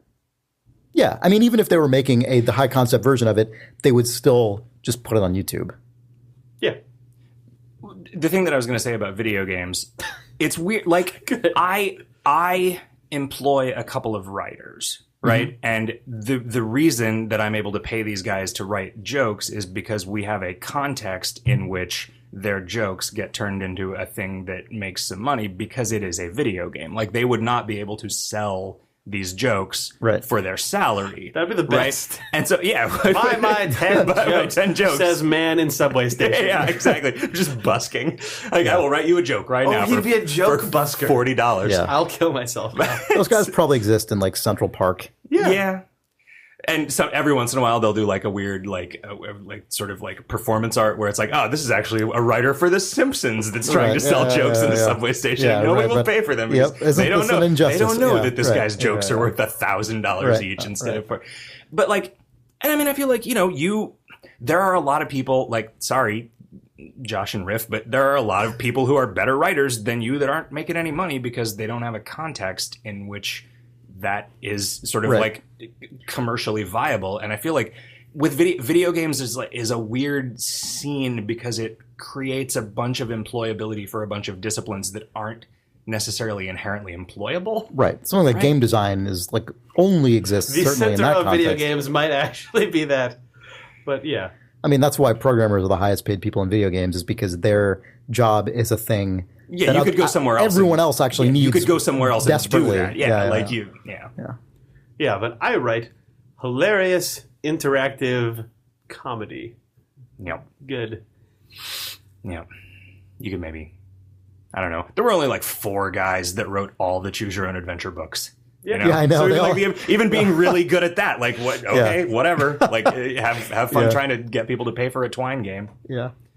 Some people probably charge for a Twine game. Oh sure, Yeah. yeah. I mean, Well, and The also, I Yogg. mean, the Yogg is awesome. there's that patron. I forget what it's called. Patreon. I was just going to bring that up. Yeah, totally. Like that's definitely, I think, one of the models that is emerging and probably will continue to is the ability to support people who make works that individually are tough to charge a high amount of money for, or in some cases even any money for, but cultivating an audience that in aggregate appreciates the body of work What is and this? would like to facilitate the creator making more of those things. It's a website. Patreon. It's actually distributed patronage in the way that you sort of hoped that Kickstarter was going to be, but then Kickstarter kind of turned into like, Well, Kickstarter's always Kickstarter been the is. thing that it declared it is, which Sure. is one project, you fund one project. Yeah, but I mean, I guess what I is the hoped, thing where it's- what I hoped that Kickstarter would do would be to usher in a new age of distributed patronage, where Where there'd be it like would suddenly be like, Kickstarter patrons. There's a few of those, but it's, Yeah, it's sure. like guys like Steven Dingler, But and not just like people at large. Patreon is like you explicitly like. I think you go and you just say like, all right, I now exist as a content producer on Patreon, and people can just like subscribe to your work, and every time you release something, you do it through their API, and then Right. it charges all of the people who You basically are like, just I'm going to automatically pledge paying for your $2 an stuff. article, $2 per like article to you, and when you write an article, I will pay you $2. Oh, interesting. Like Weird. just to support general. I've seen enough of your previous work to make a pretty good bet that I'm going to like future versions of how you're of what you do. So I'm gonna be your patron generally. So like Porpentine was how I heard about this, and I guess she's making like, I don't know, $500-600 for every game that she that's releases. awesome. And it's like she knows more to a month, you know, and it's like it's not a living yet, but like it doesn't take, you know, there's that notion of the 1,000 true fans who will just buy whatever you produce that is enough to sustain creative work, and this is like, all right, this is just a machine for making that happen, and that's awesome. I think it's great. My mind is dumb and always maps this stuff to Steam, but I wonder if that could actually go larger through Steam once they get there, because they keep talking about Steam Greenlight exists and is kind of a busted concept, it feels like, to its core. Like, it has a lot of really weird issues, but Steam, like Gabe Newell has said, he doesn't like Greenlight, and the thing they want to end up doing is actually opening up the Steam storefront API so that different people can just use. You can just set up your own Steam store, but that would also presumably mean that you could set up your own Steam subscriptions and your own Steam downloadable content and things. So you could,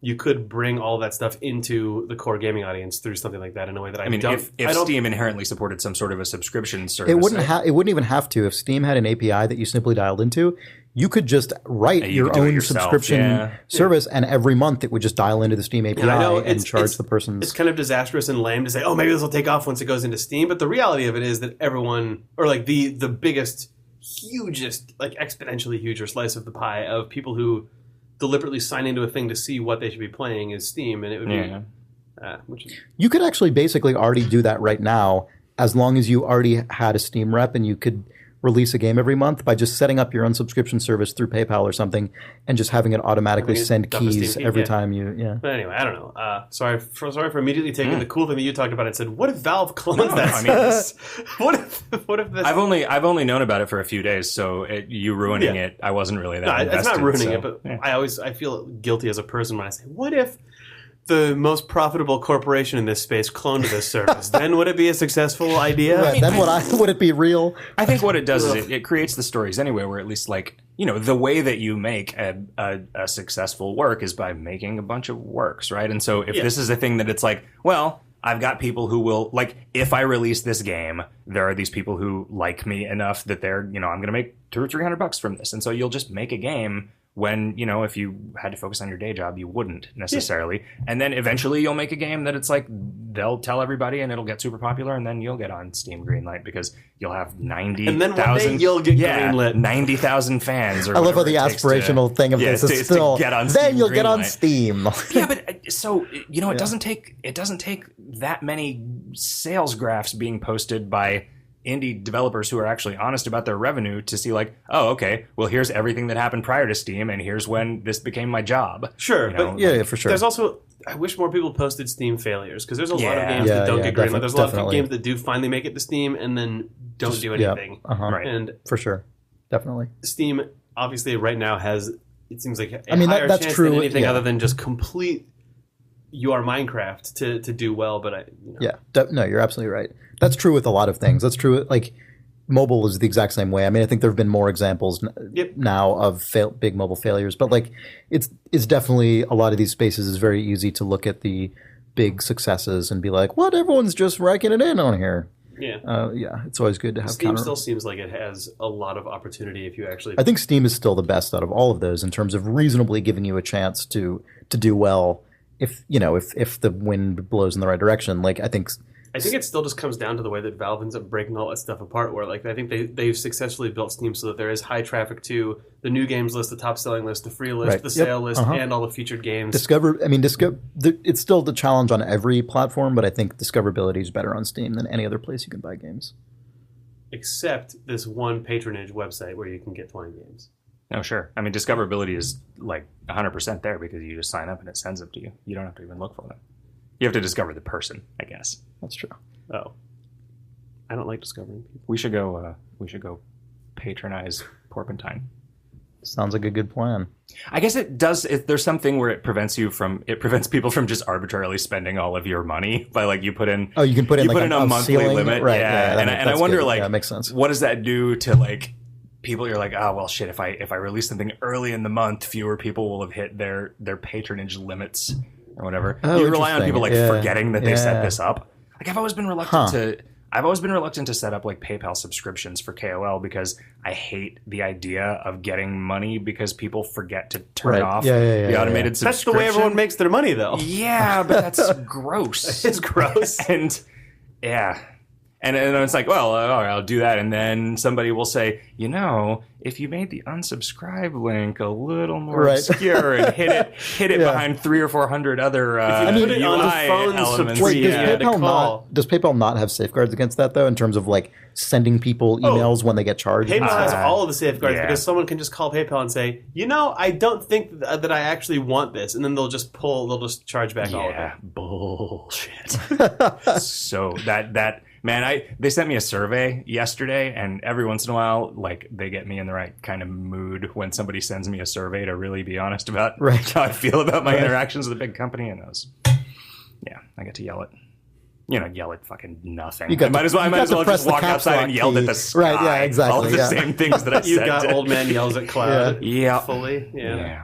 It's okay. PayPal. I mean, I don't envy PayPal being the outfit that has to interface between the credit card companies who are not fucking around and every asshole on the internet who all they're doing is fucking around, right? Yeah, that's And, true. Like, Yeah. you know, that Yeah. said, they suck. Yeah, it's definitely a tough position. Should we do some reader mail? Yeah, let's read some reader mail. Mail from you, the readers. Oh, I was wondering who it was from. Oh, it's from readers. I'll now say it's, this now. it's from them, the readers. I sent you guys a reader mail once, and now Did now you? I'm on this. Yeah, it was about. And then I talked to Steve about it later. It was about like the fake randomness that Sid Meier talked about, and faking die rolls. Like if you lose a bunch of It battles was in a row, the you're more randomness, likely but how to. it clearly rubber banded in favor of the players. So the game didn't feel like it was cheating anymore. That was Yeah. fascinating and Yeah. depressing and revealing. Yeah. And I mean, my mail is about you got to be careful with that because people will figure out how that works and start doing stupid shit to game it. And Is that something you learned or just something that you? that is something that I learned. Yeah. Like, I want to hear about it now. You have to tell me. Well, there like we had when KOL kind of went from being just joke to game. And we implemented the like kind of repeated new game plus that is the core of long-term KOL gameplay. We had to put in a boss, but like because the numbers were just nonsense before, I mean it was sort of just progress quests. So there were people with like 100 in a stat and there were people with 100 million in a stat. We're like, how do we make a thing that they can fight that's actually, and so we sort of figured out how to make it like a fun fight, but it was just impossible at certain levels because there was no way for us to make it not. yeah. So we just put in this thing where it was like if you lost it a handful of times, it just got easier. So people started grinding to lose? So then the like strategy guides just start saying first lose this fight 6 times, then do this. And it's like fuck. Like So how'd you end up that's not what fixing that it? was for. I mean, Or do you not want to reveal it? well, we didn't. I mean, we like at the time we didn't think people were going to buy into the repeatedly starting over and playing through again. But then that turned out to be super popular and enduring. So did you start writing content in where the guy said, "Oh, you lost to me"? No. I mean, we just made it not like that. We made it the fight. It's okay for this fight to be trivial against somebody with 10 million in a stat because nobody has that anymore. Oh, right, Like yeah. they play through and it's like we don't have to have it. There are be, people who've been grinding on the goofy pre-version for so long. Yeah, and it's like we don't care. Like it's fine if you want to ruin your experience of this designed content by doing that. Like whatever, have fun. Before we do reader mail, do we want to talk about Candy Box 2? Oh, sure. Sorry, you talking about web-based weird games? Yeah. Reminded me of that. Yeah. Oh, WWGs? WBWGs? Sure. I mean, you could A web-based go weird either way. game? Yeah. I've got that on a wristband also. What would weird web-based weird WBWG. game do? Yes. WWWBWGD. Mm-hmm. It's terrible. It takes 2 It's a really actually. unless you got wrist implants. So I have those on my band would knuckles. fit. Yeah, that. Yeah.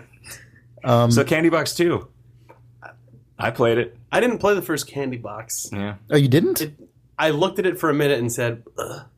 Wait, what? Why? What was your reaction? What caused that reaction? I think what actually caused that reaction was when Candy Box 1 came out. I was at Telltale, and I'm not a multi-tab browser guy very much. Like it takes a huge amount of like mental fortitude for me to leave a tab open that I'm not actively using. So to like this game that was predicated entirely on modern browsing behavior, where you're supposed to just leave a thing idling and then go and check on it and go, oh, cool. Like at least the early game of Candy Box was the discovery of waiting. So I watched my friend show me it, and then I came back into his office a couple hours later and said, oh, neat, it's turning into a huge game, and I thought it was cool, but I couldn't do it.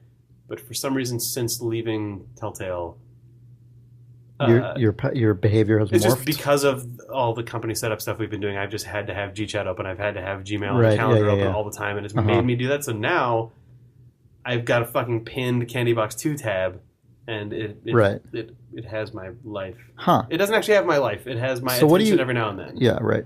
So, that's interesting because the huge percentage of the value of the original Candy Box for me was starting at this webpage that looks like absolutely nothing. Yeah, it was, and then just constantly having my brain exploded by how much more is there. For me, it was cool to just play Candy Box 2 and experience the thing that I'd heard about, but it was not the same. It's like, I mean, it's like my friends all talked about Spinal Tap for 5 years. Then I finally saw it and said, okay, now that's the joke. Right. But it's still entertaining to me. Candy Box 2, I feel like, is a little less of that because it relies on you having played. Ramps up way faster. And, yeah. I mean, I don't know. Did you guys look at Cookie Clicker at all? I didn't play Cookie Clicker. Like, Cookie Clicker and... Cookie Clicker seemed like it was just an imitator of Candy Box. It was, but it didn't...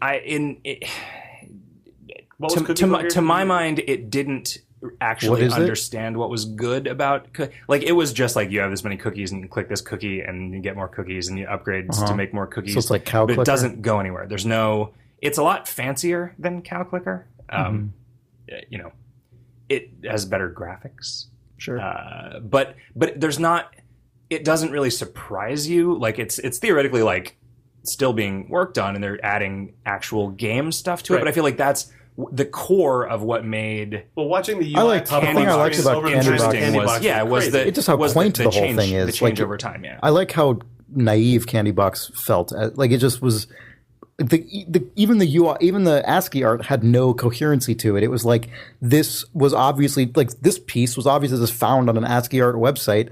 This piece the author just made. Yeah. Like, it was clear the whole thing was like, it almost felt like found art or like outsider art. Well, but it was like a game that you would make while you were learning JavaScript. Yeah, it felt like a game where someone like learned a few principles of JavaScript. But it built up into an actual coherent thing. There's like a... Well, but it builds up and up as you can imagine the person getting more and more audacious with what they're able to do in JavaScript. But rather than going back and redoing the early stuff, he just kept piling the new stuff that he figured out how to do onto the existing systems, which is what you do. It just doesn't normally result in something that anybody actually cares about, right? Like, oh, sure, but for whatever reason, well, like, also you end up usually throwing away the early stuff and like revising. But there's like on his about page, he's like, I'm looking for an internship somewhere if anybody wants to hire me to make video games. That would be cool. It's like, Jesus Christ, how much has Candy Box cost this guy just in hosting and stuff? Right. Like, it's in like, life. There's like, oh, right, the internet. That's a place where you can be real popular and it can and make ruin $0. you. Yeah, like surely that. I mean, Idle Thumbs has never gotten nearly as much traffic, obviously, as Candy Box clearly does. But I mean, for years, Idle Thumbs was a 100% money losing enterprise for us, where we just spend a bunch of money to at the most, like, terrifying $200 a month, and it usually more like 30, but still, like, throwing money into this stupid thing. I mean, all of our podcast, like, if we didn't already pay for the bandwidth and stuff for KOL, our podcast would just cost, some number of thousands of dollars a year for just nothing, right? Yeah. I mean, they're fun. Yep. I mean, it's admirable that Candy Box 2, there's still no way to pay for it. Isn't there? Not in the game. I mean, I think you can just donate to the person. Which is cool. I mean, but if you go to just whatever it is, candybox2.net, there isn't a donate button on the front. It just says you have 0 candies. It just starts. There was an imitator on the opposite end of the spectrum from Cookie Clicker. There was a game called A Dark Room that was just another sort of Candy Box like. Yeah, no, I think it was actually pretty good. Yeah, I know a lot of people got really into that. It had a like real like weird sort of like exploration component and like some genuine like it's like net hacky sort of. Yep. But it was like it was real- another game that started at nothing, then built itself out. Yeah. But that actually sort of had an arc, right? Like Yeah, you would play it it, felt and then much it was more just, intentional. Yeah, it was like, and it was just like Well, you play this, and then you get to the end, and it says the end. Candy and, Box 2 feels much more like there's at least okay. My perception of the first Candy Box is that it doesn't try to have. Does it have the same sort of like weird universal lore where the candy that you're collecting actually suddenly starts meaning stuff? Because like Candy Box, Not sort of. I mean, Candy not, Box not 2 really. has like the actual. You pick up the sealed candy box and characters talk about Candy the lore Candy of that Box is thing. much more deliberate. Candy Box 2 Yeah. is much more deliberately constructed Yeah. than the first game was. Yeah. which I mean that's natural, right? Because you If would have an entire idea. It just of means in your it's head never before you gonna. sat It's down to never make gonna. something. Yeah. But the reason people want to, like, the reason you would play Candy Box 2 is totally different than the reason you would play the first one. Yeah. You would play the first one because someone links you this thing and you have no idea what it's about, and then you just have successive mind Right. You explosions. play Candy Like, Box 2 that's- because you want more Candy Box. Yeah, it's right, exactly. You want more of the thing you already discovered. Yeah. Yeah. It's it's pretty clever. Like there's a lot of stuff that's not. It's still cool. I'm still playing it. Yeah, there's a lot of talking stuff about that Candy like Box 2? yeah.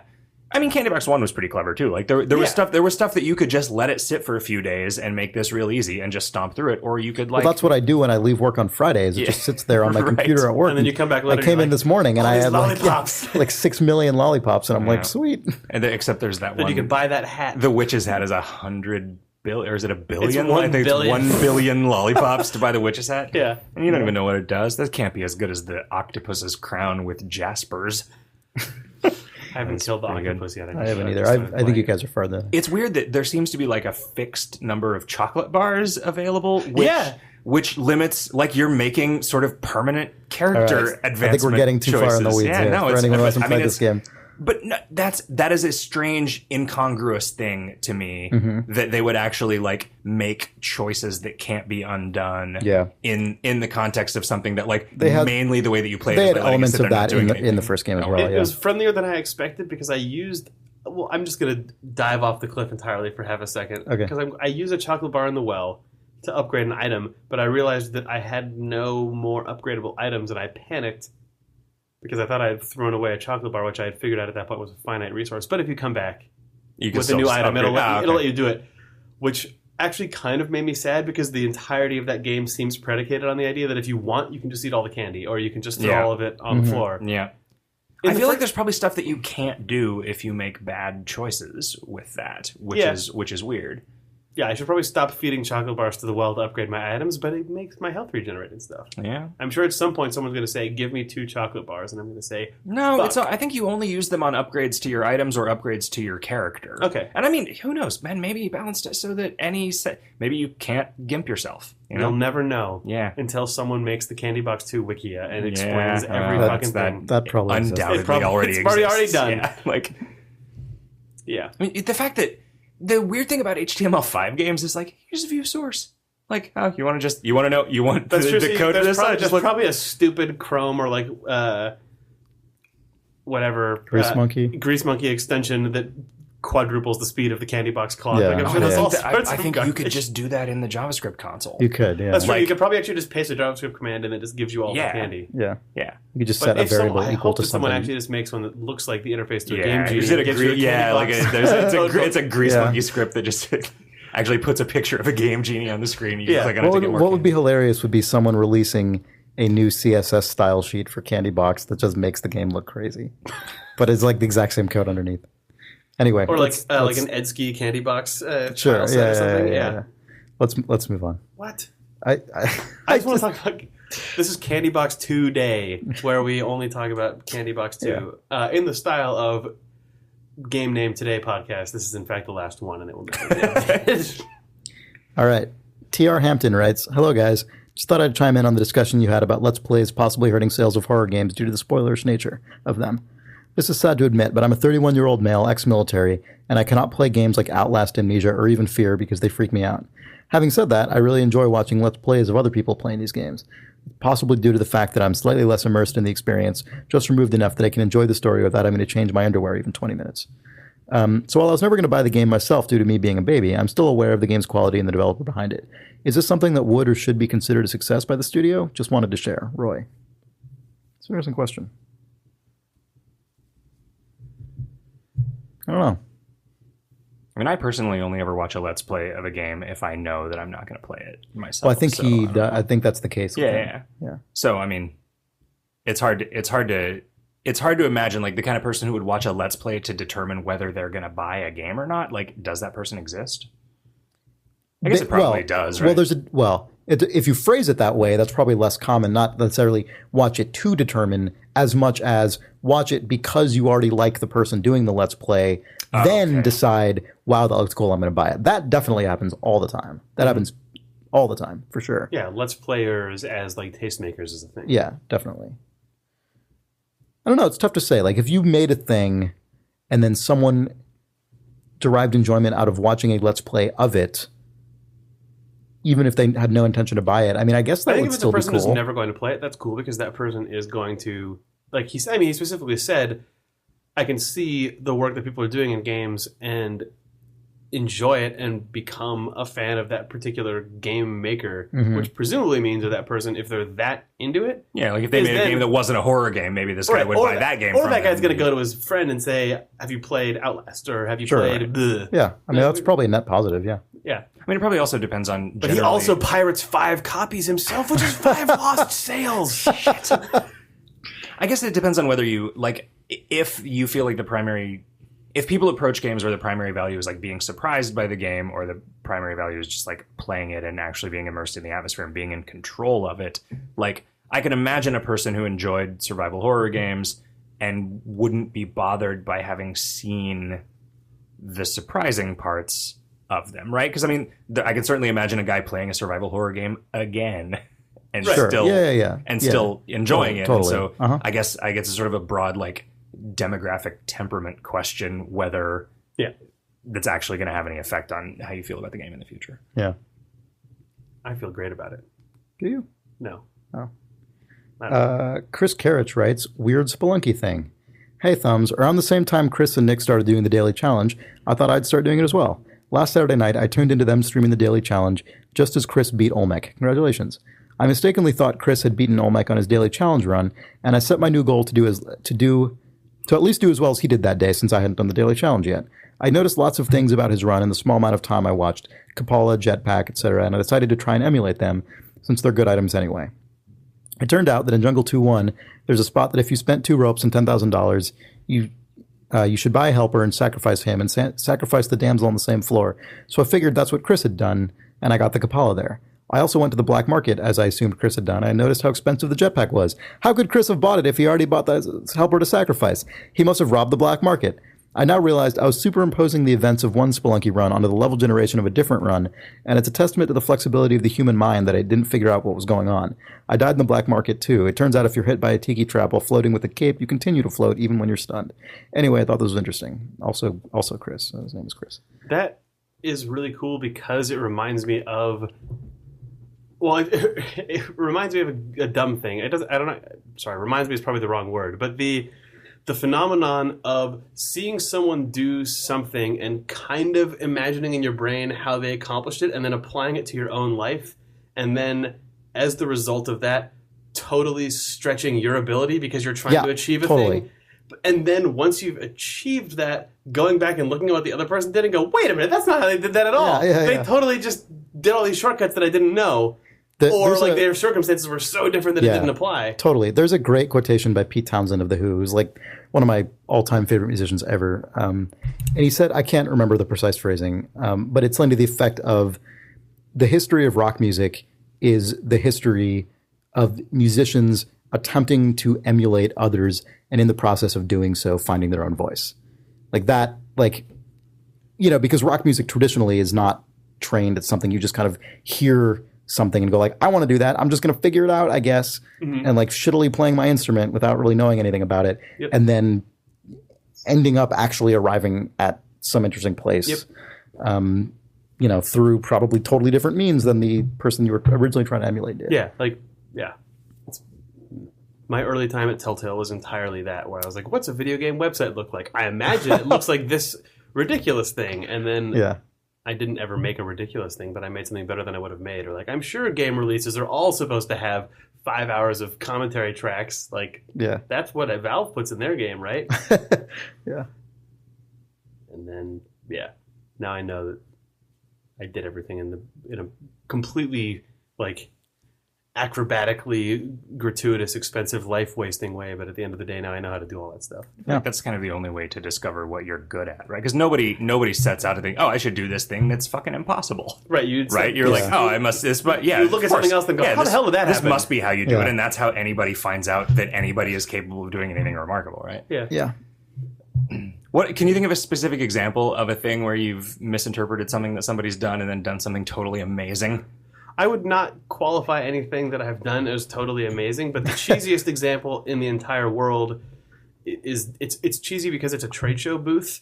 But I went to PAX and I saw Hothead Games' booth for the Penny Arcade Adventures, and I thought it was really, really, really well done. And Telltale's, it was PAX like 06 or 07, I think, and Telltale's booth that year was literally like the best we could do because we'd never done a trade show before, and it was like a card table and like two small little round like cocktail tables with demo computers, and the card table just had a bunch of t-shirts. And I saw the Hothead booth that had like these sort of spin-off huge banners, and their middle area was like a break area / merch thing, and I was like, Jesus, like storage, and like, wow, that's what you do. But I didn't pay enough attention or actually ask anyone how they'd made it.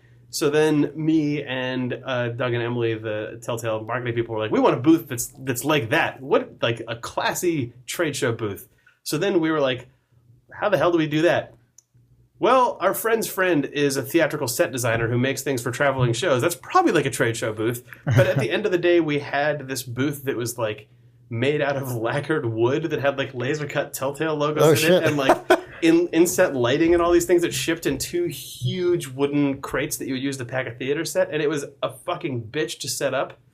But at the end of the day, it looked absolutely nothing like the Hothead booth because we went to PAX and we were really near them. But wait, what the fuck did we make? We made this weird fucking wooden robot, but like we were really proud of it, and we got a ton of compliments on it, and it was unlike any other trade show booth that ever existed. And I would also never recommend anyone do anything like it because it was a fucking disaster. But we were all really proud of it because it was really unique and people thought it was interesting. But it was done entirely because we said, I think this is kind of what those guys did. It just tipped your brain down the like hill, well, we snowballed. Yeah, into. we kept drawing pictures of what we thought it looked like and what they must have done, having had no photos of it, but just our memory of sort of what it looked like they achieved. But then at the end of the day, we had this. It ended up so different. But if you told someone what it was, and it's dumb that my example is a trade show booth, but I mean, that's the thing. That is a thing that takes a ton of work, and it's really easy to do a bad job of it. And real. I mean, at the end of the day, we probably actually did do a bad job because that thing was so, like, it didn't meet any of the actual practical requirements of a trade show booth, in that it had to actually be like shipped. A truck was basically dedicated just to bring the huge crates that contained the giant wooden legs of that thing. But it was also really cool to see a like lacquered, finished off, like sanded and polished wood booth that then had weird pictures of cartoon dogs and rabbits all over it. And if it got a bunch of attention, that's what it's for. Yeah. Right. They got more attention by building an entire replica of a set from The Walking Dead, it turns out. But you know, a nice polished piece of wood that has your logo cut in it also makes one guy notice it. At least in 2007. Yes. After that, everybody ups their game. After Anno 2007, because they all walked to the Telltale booth. Yeah. All right. Bespoke. Kevin Weiser writes, hey, Thumbs, you guys throw around the word bespoke. I know the traditional definition of the word is made to fit a particular person, or lol, the past tense of bespeak, but I don't think either of those are what you guys are referring to when you use it. Could you please talk about what bespoke means as far as industry insider talk means? Thanks, fuck Nick, Wizard, etc. Kevin Weiser, thewalkingeye.com. Yeah, I think when we say that, what we mean is content in a game that is specifically authored for a particular situation that the player is going to encounter, as opposed to content that is directly repeated or generated through some kind of like procedural system emergent type stuff. Yeah. Like a one-off thing that exactly like a one-off thing that only exists was chosen to be this thing. Only exists in the game one time for a particular purpose. So when the player walks through it, they're getting this exact experience. Like a moment in Half-Life 2, like where you turn around and see this huge crazy vista. Right. But like that some games like Half-Life games or Call of Duty games have a way higher percentage of that than a lot of other games because it's expensive. Yes. I remember when adventure games have a ton of that. Adventure games are in fact all that. Yeah, they're basically all that. Yeah. Right. when we first met and you talked about when we were talking about Kingdom of Loathing and you mentioned that it had that it seemed to be mostly bespoke content, it sort of didn't occur to me that there was any other way to do it, which I guess is kind of that thing, right? Like Tetris has very little bespoke content. Exactly. Yeah. Well, right, but I mean, just as an RPG, right? Like this, I feel like every quest in World of Warcraft. Although I guess some of them are probably just reskins of Yeah, of but it doesn't even that though, like text the or whatever. moment-to-moment stuff that you do in most World of Warcraft quests is absolutely not bespoke. Sure. It's just 6 enemy types spawn, and like you spend hours and hours in that game playing the repetitive, really systems-driven stuff. And I guess like with something as low fidelity as KOL, so much of what the experience is just the kind of the dressing content, right? of it. It's So it's like there's very little value in just like we can't just make a monster that's the same as another monster because it's not. Right? It wouldn't be. It would literally be the same monster again because all it is like a picture. We can't give it a different behavior, right? Like we can't have this like stick figure dude like, oh, we mirrored it, palette shifted it to slightly less black and white. Like wouldn't work. This guy is transparent. It's the ghost of the previous guy. It is. All the messages are the same for when he hits you and stuff. Yes. Because it just programmatically adds, ooh. It's Halloween. It is almost. I know. We missed Dishonored Halloween this year. We failed. Well, it's been said that... this might be a Dishonored leap year. No, I think just... odd-numbered Dishonored Halloweens take place 6 days after the even-numbered Dishonored Halloween. So DST, Dishonored Savings Time, where every other year all of the holidays are shifted by 2 weeks. The holidays are shifted by different numbers depending on their DST quotient. Okay. Sure. Depending on their Dishonored Savings Time, Dishonored shift value. Their DST DSV. But as we've probably discussed, Dishonored Europe observes slightly different date shifts because, they start Dishonored Savings Time earlier. So anyway, happy Dishonored Halloween. Tomorrow's Halloween. Yeah, I think I picked up bespoke from Irrational. I think when I worked at Irrational, that was a phrase that got tossed around a lot. I think that's where I picked it up in my own personal vernacular. Oh, should we talk about our Corvo masks? Oh yeah. Should we talk? Sorry, let me back that up. Should we talk about the nice masks? Yeah, we received some nice masks in the mail. Yeah. Should I just read the letter? Do we want to just? Yeah. Okay. Just read the.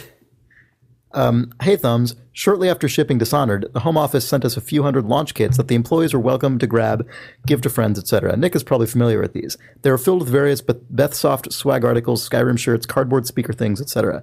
Before we got rid of the last load of these things, I grabbed several of them just in case I thought of people who wanted them. After hearing the tail end of episode 128, it became clear what I must do with the Corvo masks. Happy Dishonored Halloween, Rich Wilson. P.S. Because I'm paranoid, I want to note that I'm in no way acting in the interests of Bethesda in any official capacity. And then there's a great further postscript here that says the packaging on the masks states that they should not be worn while, quote, performing any activity.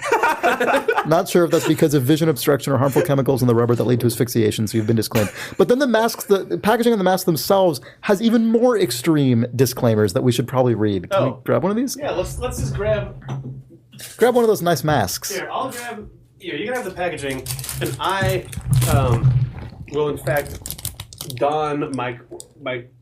Okay. Sorry, the inside of the mask itself.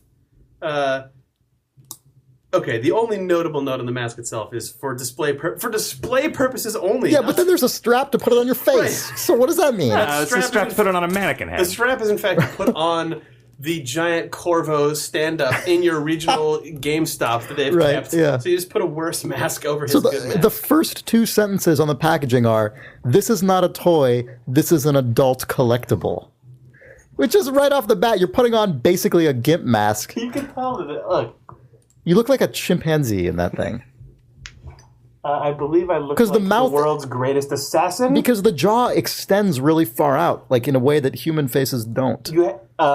I wonder if that's because the characters in Dishonored have such weird stylized faces. Maybe it is. I wonder if this is what Corvo's chin looks like.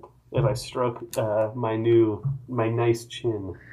This bag is not a toy. Plastic bag can be dangerous.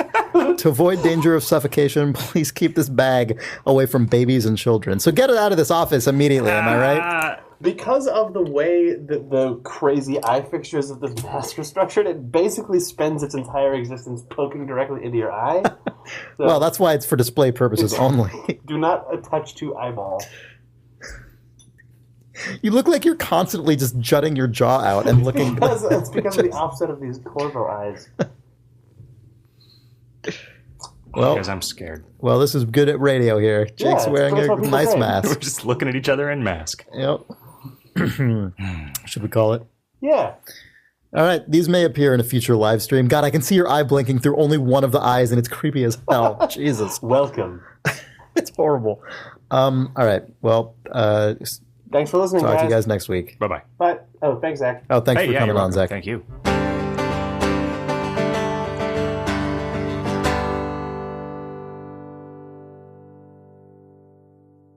Do you want to plug a video game or podcast? No, I already did.